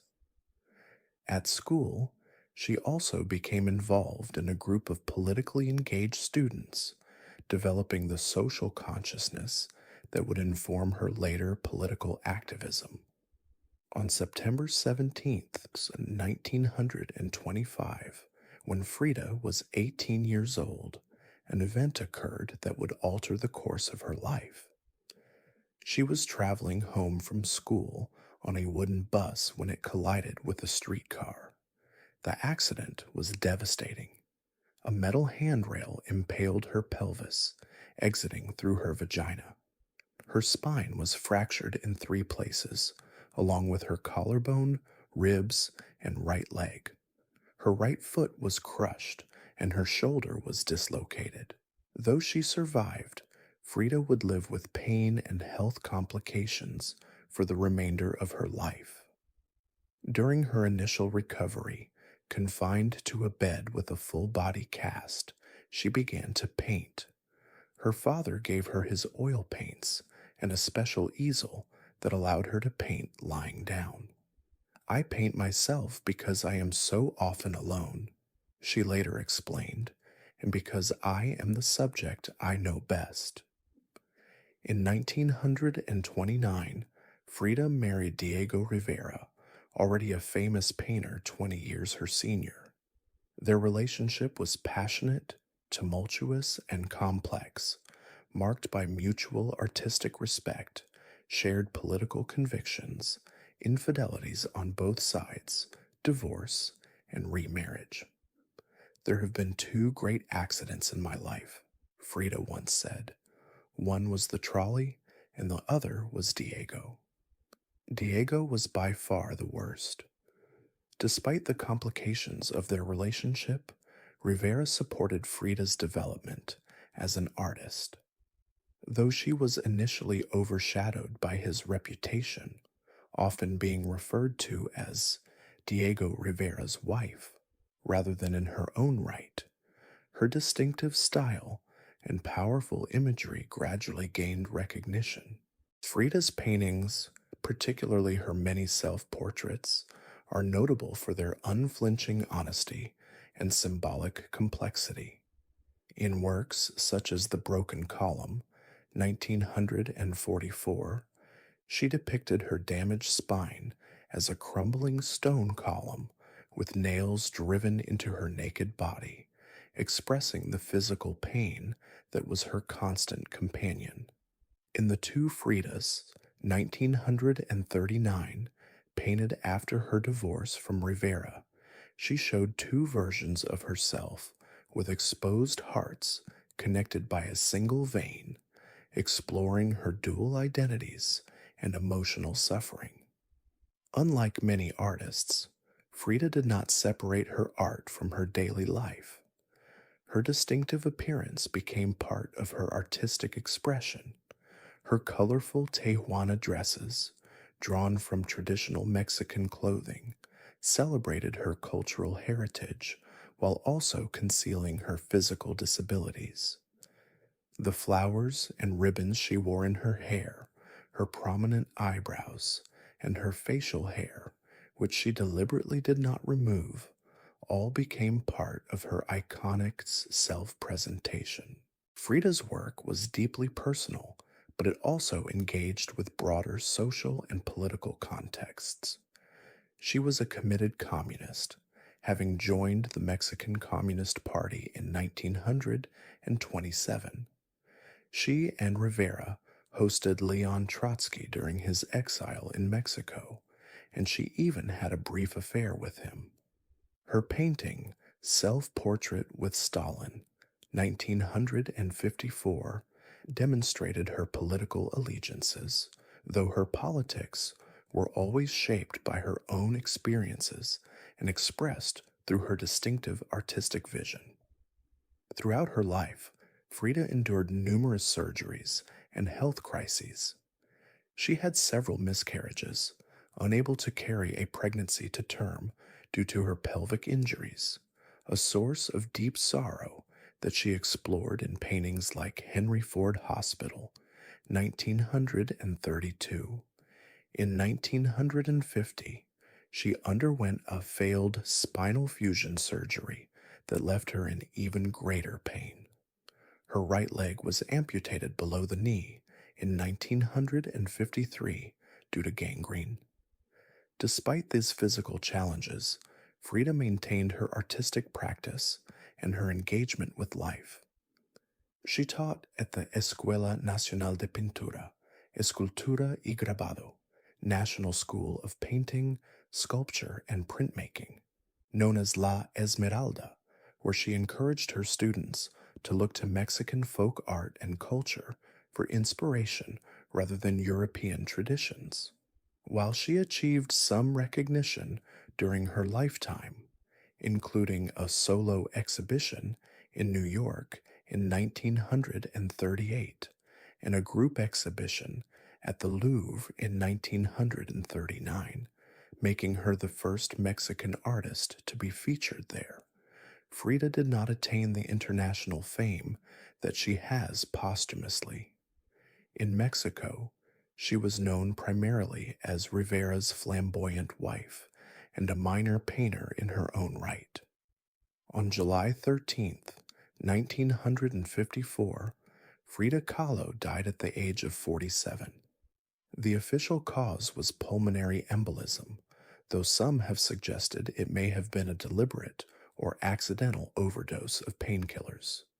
Her last diary entry read, "I hope the exit is joyful, and I hope never to return." Her body was cremated, and her ashes are displayed in a pre-Columbian urn at the Blue House, her lifelong home in Coyoacán, now a museum dedicated to her life and work. In the decades following her death, Frida's reputation grew substantially.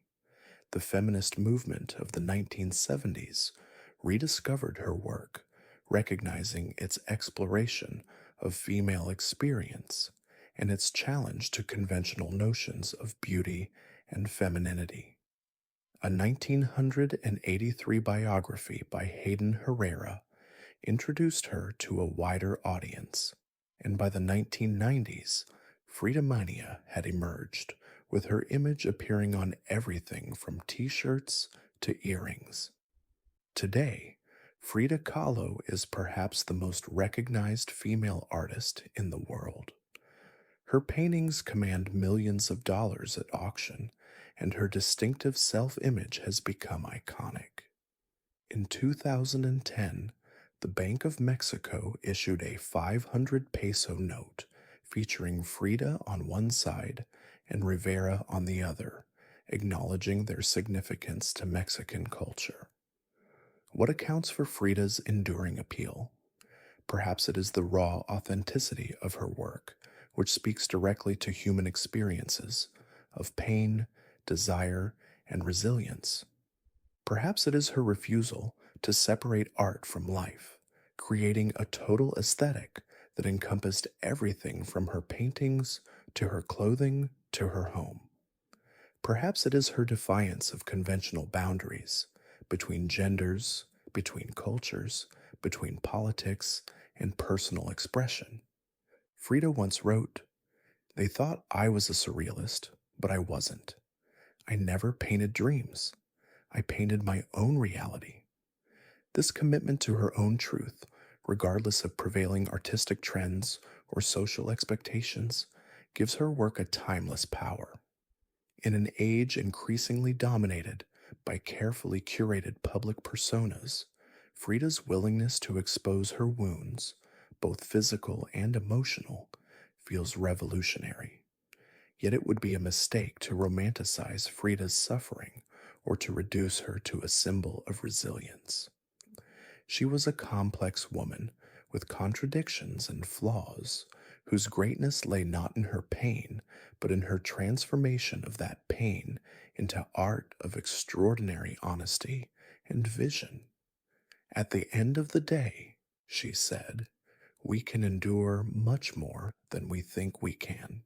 As we rest in the quiet darkness, let us remember this remarkable woman who stared unflinchingly into the mirror of her own experience and created art that continues to move and challenge us decades after her death.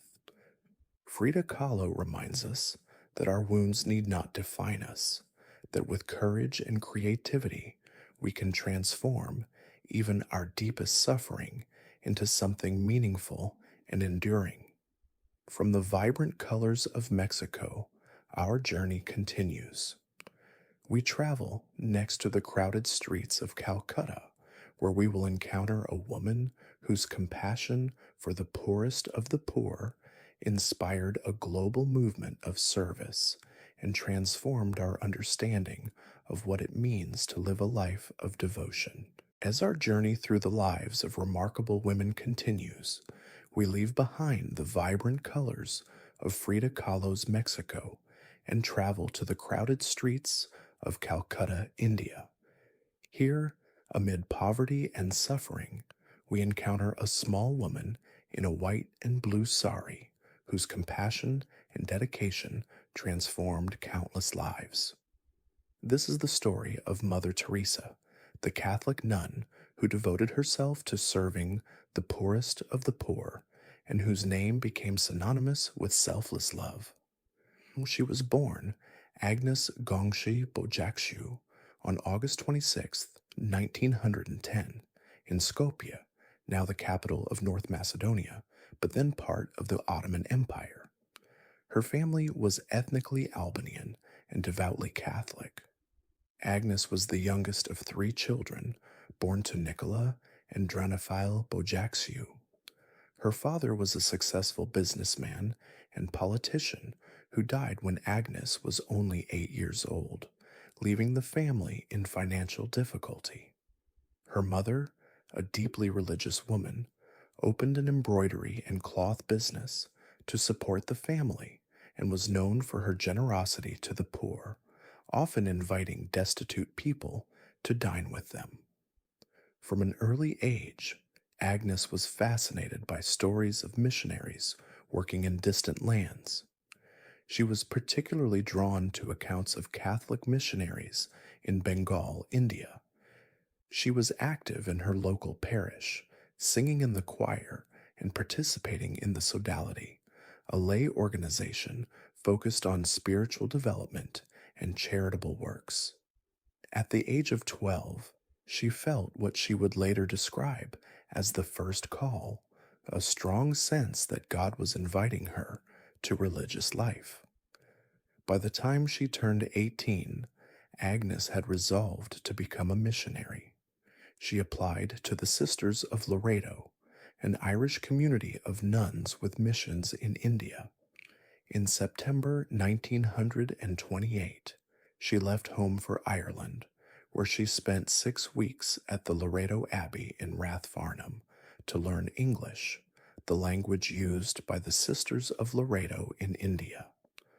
On December 1st, 1928, Agnes arrived in India, beginning what would be a lifelong commitment to her adopted country.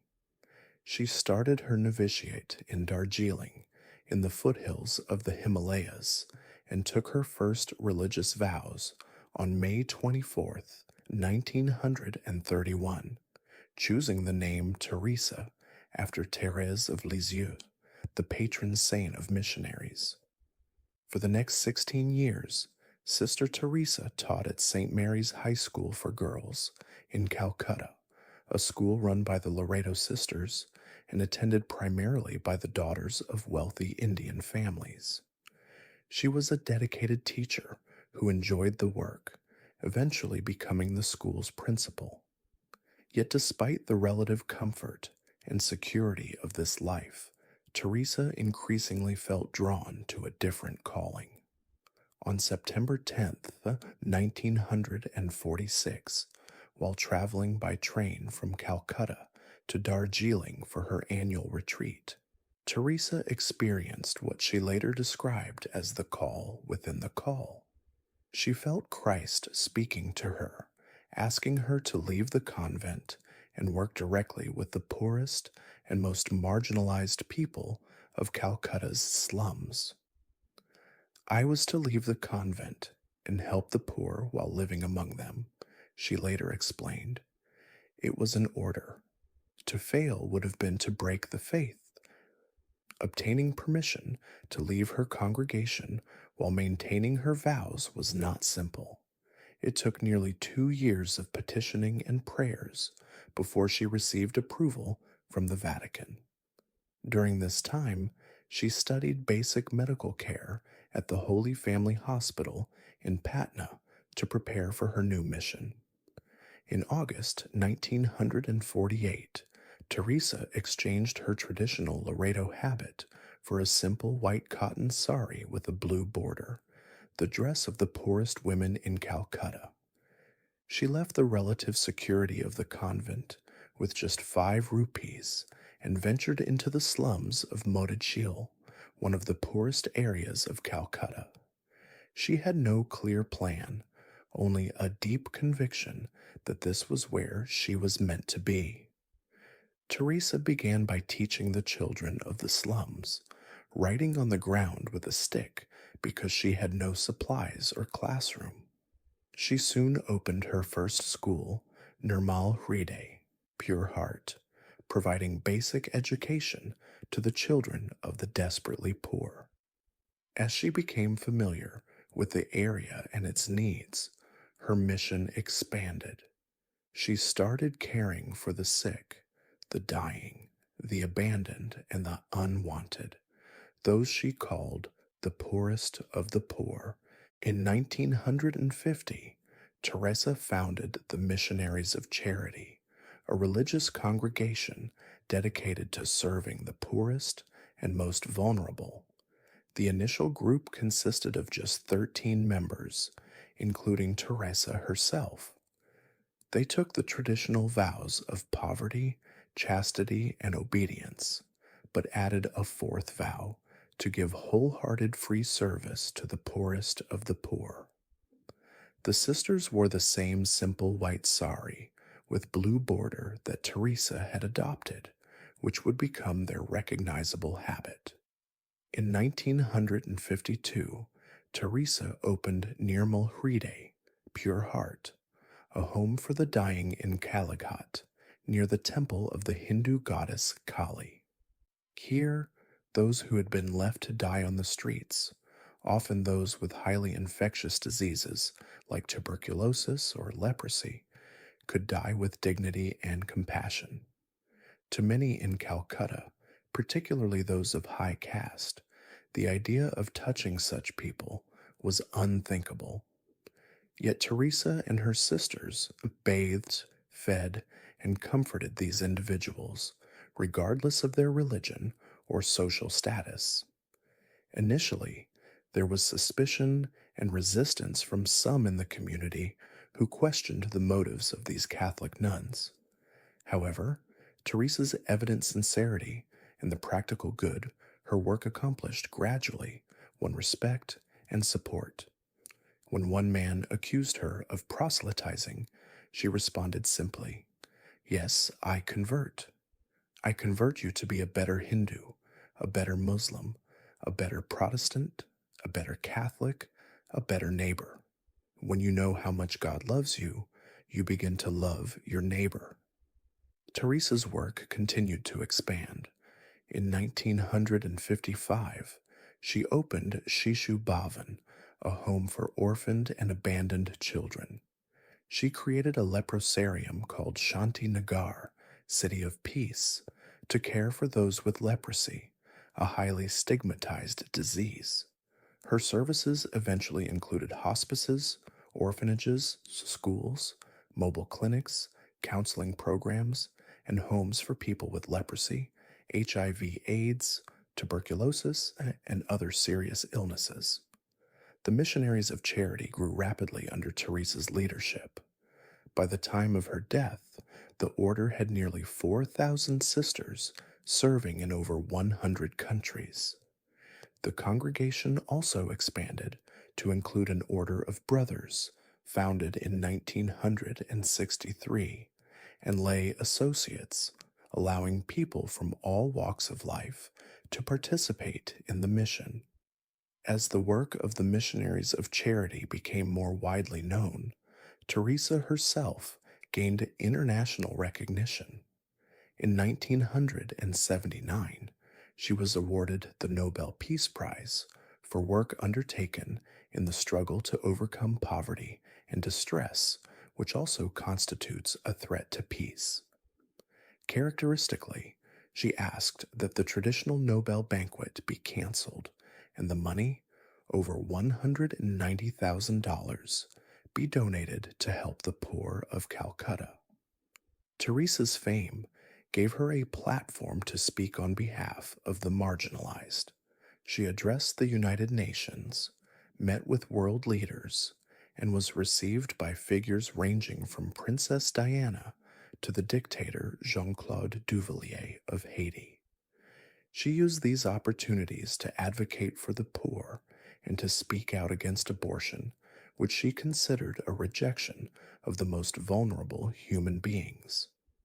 Her views on this issue made her a complex figure for some progressives who otherwise admired her humanitarian work. As her public profile rose, Teresa also faced criticism. Some questioned the quality of medical care in her facilities, suggesting that she was more interested in spiritual comfort than in modern medical treatment. Others criticized her acceptance of donations from controversial figures like Charles Keating, a key figure in the American savings and loan scandal of the 1980s.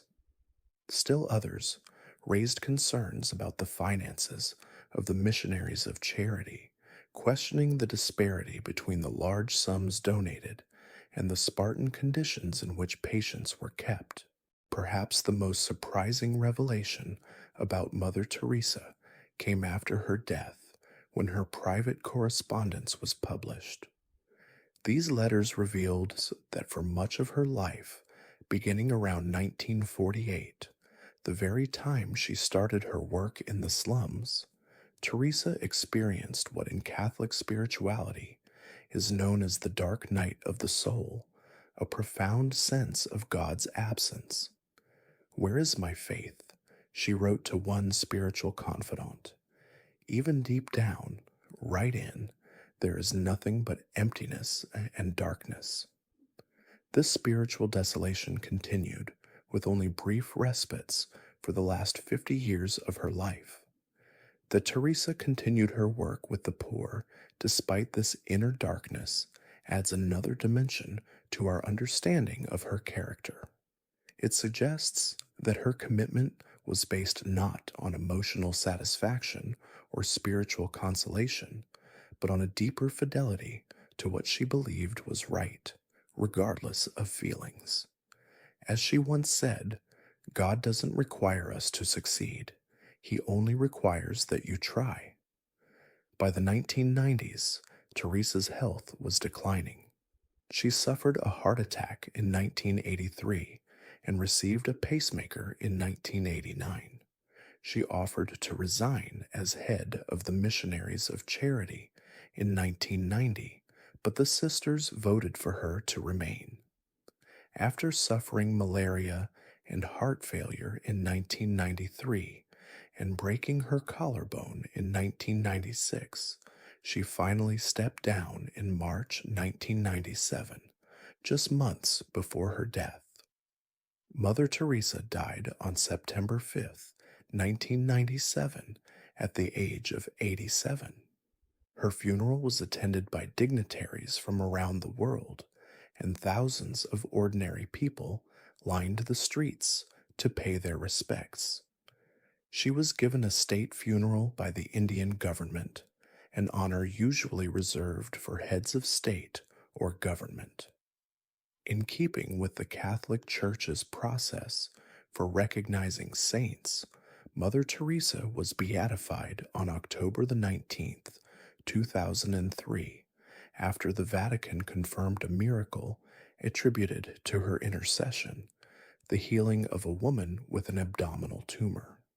She was canonized as Saint Teresa of Calcutta by Pope Francis on September 4th, 2016, after a second miracle was confirmed. Today, Mother Teresa's legacy continues through the missionaries of charity who maintain her commitment to serving the poorest of the poor around the world. Her example has inspired countless individuals, regardless of their religious beliefs, to reconsider what it means to live a meaningful life. As she often said, not all of us can do great things, but we can do small things with great love. As we rest in the quiet darkness, let us reflect on this remarkable woman who left the comfort of her convent to walk among the poorest and most marginalized, who found strength to continue serving despite inner darkness, and whose small stature concealed an indomitable spirit. Mother Teresa reminds us that the measure of a life well lived may be found not in wealth or achievement, but in the love we extend to those most in need of compassion. From the crowded streets of Calcutta, our journey continues. We travel to the Swat Valley of Pakistan, where a young girl's courage in standing up for education would capture the world's attention and inspire a global movement for children's rights and girls' education. As our journey through the lives of remarkable women draws to a close, we travel from the crowded streets of Calcutta to the mountainous Swat Valley of Pakistan. Here, against a backdrop of rising extremism and violence, we encounter the youngest woman in our stories, whose courage in standing up for girls' education would make her a global symbol of hope and the youngest Nobel Peace Prize laureate in history. This is the story of Malala Yousafzai, whose defiance of the Taliban's prohibition on female education nearly cost her life, but amplified her voice beyond anything she could have imagined. Malala was born on July 12, 1997, in Mingora, the largest city in Pakistan's Swat Valley. Her name was chosen by her father, Ziauddin Yousafzai, after Malala of Maiwand, a Pashtun heroine who rallied Afghan troops against the British in 1880. This choice of name would prove prophetic for a girl who would grow up to be known for her own courage and leadership. Malala's father was an educator who founded and ran a school in their city. Unlike many men in Pakistan's conservative society, Ziauddin was a passionate advocate for girls' education and raised his daughter to value learning and to speak out for her beliefs. I told my father that I would do everything he did, Malala would later recall. He only smiled and said, "I know you will."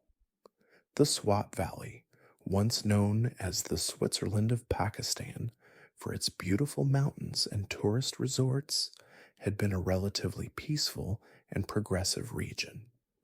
Girls commonly attended school, and the area was known for music, art, and a more tolerant interpretation of Islam. This began to change in 2007 when the Pakistani Taliban, known as Tehrik-e-Taliban Pakistan, began to establish control over the region. Under Taliban rule, life in the Swat Valley changed dramatically. Music was banned, television and videos were prohibited, and men were ordered to grow beards. Most significantly for Malala, the Taliban issued an edict forbidding girls from attending school. They destroyed over 100 girls' schools, threatening teachers and students with violence if they defied the ban. In this increasingly dangerous environment, an opportunity arose for Malala to share her experiences.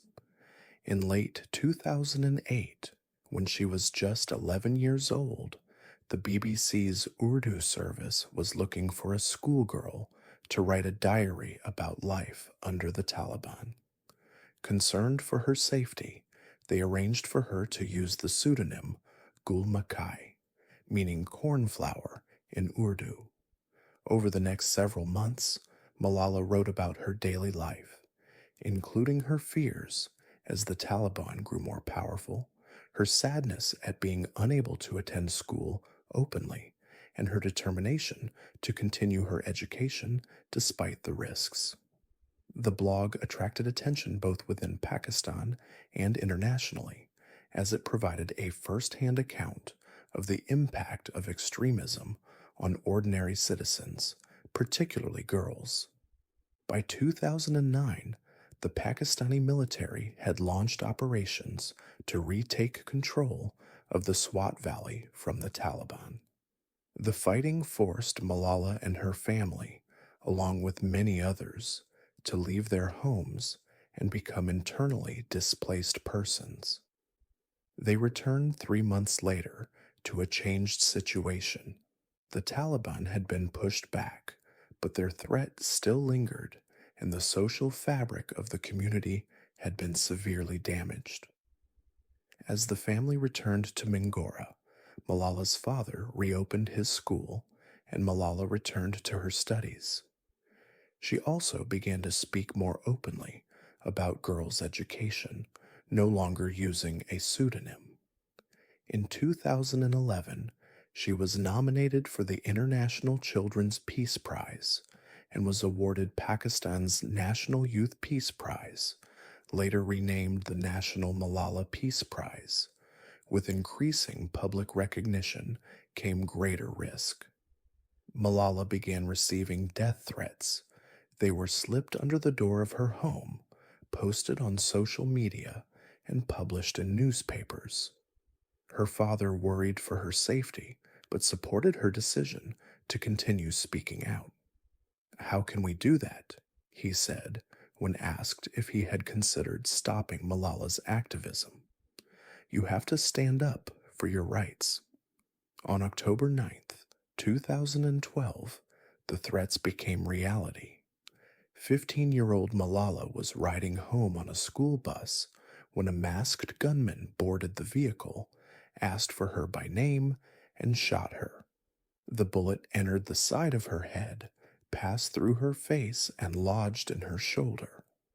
2 other girls were also injured in the attack, though less severely. Critically wounded, Malala was first treated at a local hospital before being transferred to a military facility in Peshawar and then to Birmingham, England, for specialized treatment. The attack sparked an international outpouring of support for Malala and condemnation of the Taliban. Inside Pakistan, reaction was more complex. While many condemned the violence, others questioned whether Malala's story was being exploited by Western media to portray Pakistan negatively or to justify military actions. After multiple surgeries and weeks of intensive rehabilitation, Malala began to recover, though the left side of her face remained partially paralyzed. In March 2013, she was able to return to school, now attending Edgbaston High School for Girls in Birmingham, where her family had been relocated for their safety. Rather than silencing her, the attack amplified Malala's voice and platform. On her 16th birthday, July the 12th, 2013, she addressed the United Nations Youth Assembly in New York. "They thought that the bullets would silence us, but they failed," she declared. And then, out of that silence, came thousands of voices. Weakness, fear, and hopelessness died. Strength, power, and courage were born. That same year, she published her memoir, I Am Malala, co-written with British journalist Christina Lamb. The book became an international bestseller, introducing millions of readers to her story and her cause. She established the Malala Fund, a non-profit organization dedicated to helping girls around the world receive quality education. In October 2014, Malala was named co-recipient of the Nobel Peace Prize, along with Indian children's rights activist Kailash Satyarthi. At 17, she became the youngest Nobel laureate in history. The Nobel Committee cited her for her struggle against the suppression of children and young people and for the right of all children to education.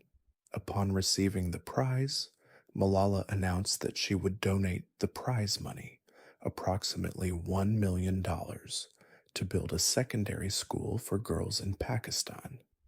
She continued her education in England, eventually earning admission to Oxford University, where she studied philosophy, politics, and economics, graduating in 2020. Throughout her time as a student, Malala continued her advocacy work, traveling around the world to meet with girls facing barriers to education and with world leaders who could influence policies. She visited refugee camps in Jordan and Kenya, communities affected by war in Nigeria and Iraq, and indigenous communities in Brazil and North America, bringing attention to the specific challenges facing girls in each context. Malala's advocacy has always been characterized by a balance of courage and compassion, while uncompromising in her belief that every girl deserves access to education. She has shown remarkable forgiveness toward those who tried to kill her. "I don't have any anger toward the Taliban," she has said. "I just want every girl, every child to be educated." This combination of fierce determination and empathy has made Malala an effective advocate for change. She has been able to speak with moral authority to both powerful world leaders and to ordinary people, connecting personal experience with global policy. Her speeches often remind her audiences that behind the statistics about girls' education are real individuals with dreams and potential that should not be wasted. In 2017, Malala was named a United Nations Messenger of Peace, the youngest person ever to receive this honor.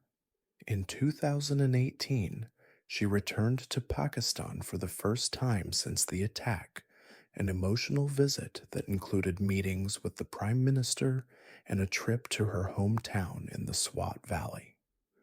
Malala's story is remarkable not just for the dramatic events of the shooting and her recovery, but for the way she has transformed a personal tragedy into a global movement. Her voice has helped to bring attention to the 130 million girls worldwide who remain out of school due to poverty, conflict, or discrimination. Her Malala Fund works in regions where girls face the greatest barriers to education, investing in local education advocates and programs that help girls complete their education and reach their potential. Now in her 20s, Malala continues to evolve as an advocate and public figure.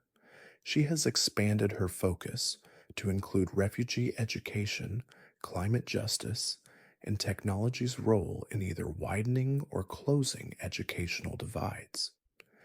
She remains committed to the idea that education is not just a personal benefit, but a global good. That when girls are educated, communities and nations become more peaceful, prosperous, and equitable. In many ways, Malala's story is still being written.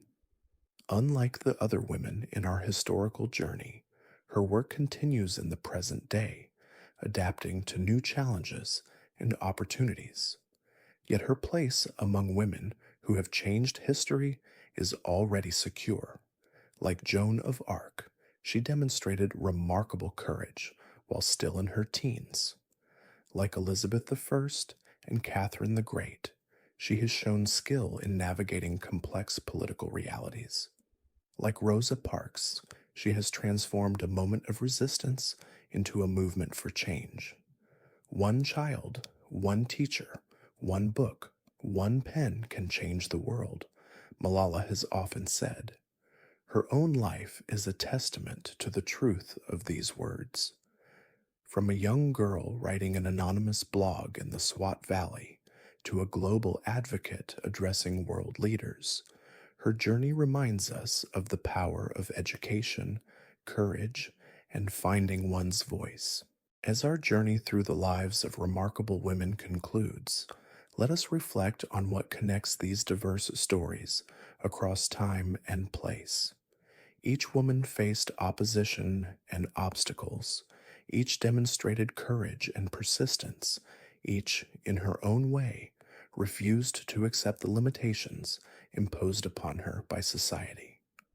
From Cleopatra's Egypt to Elizabeth's England, from Marie Curie's laboratory to Rosa Parks Montgomery, from Frida's Mexico to Malala's Pakistan, these women expanded the boundaries of what was possible, not just for themselves, but for countless others who would follow. As we drift towards sleep, may the stories of these remarkable women inspire our dreams. May they remind us that history is made not just by those who hold formal power, but by all who have the courage to stand for what they believe in, to speak truth in the face of opposition, and to live with authenticity and purpose. As Malala herself has said, when the whole world is silent, even one voice becomes powerful. Good night, and may you awaken refreshed, perhaps carrying with you some small spark of the courage and determination that animated these extraordinary women who changed our world.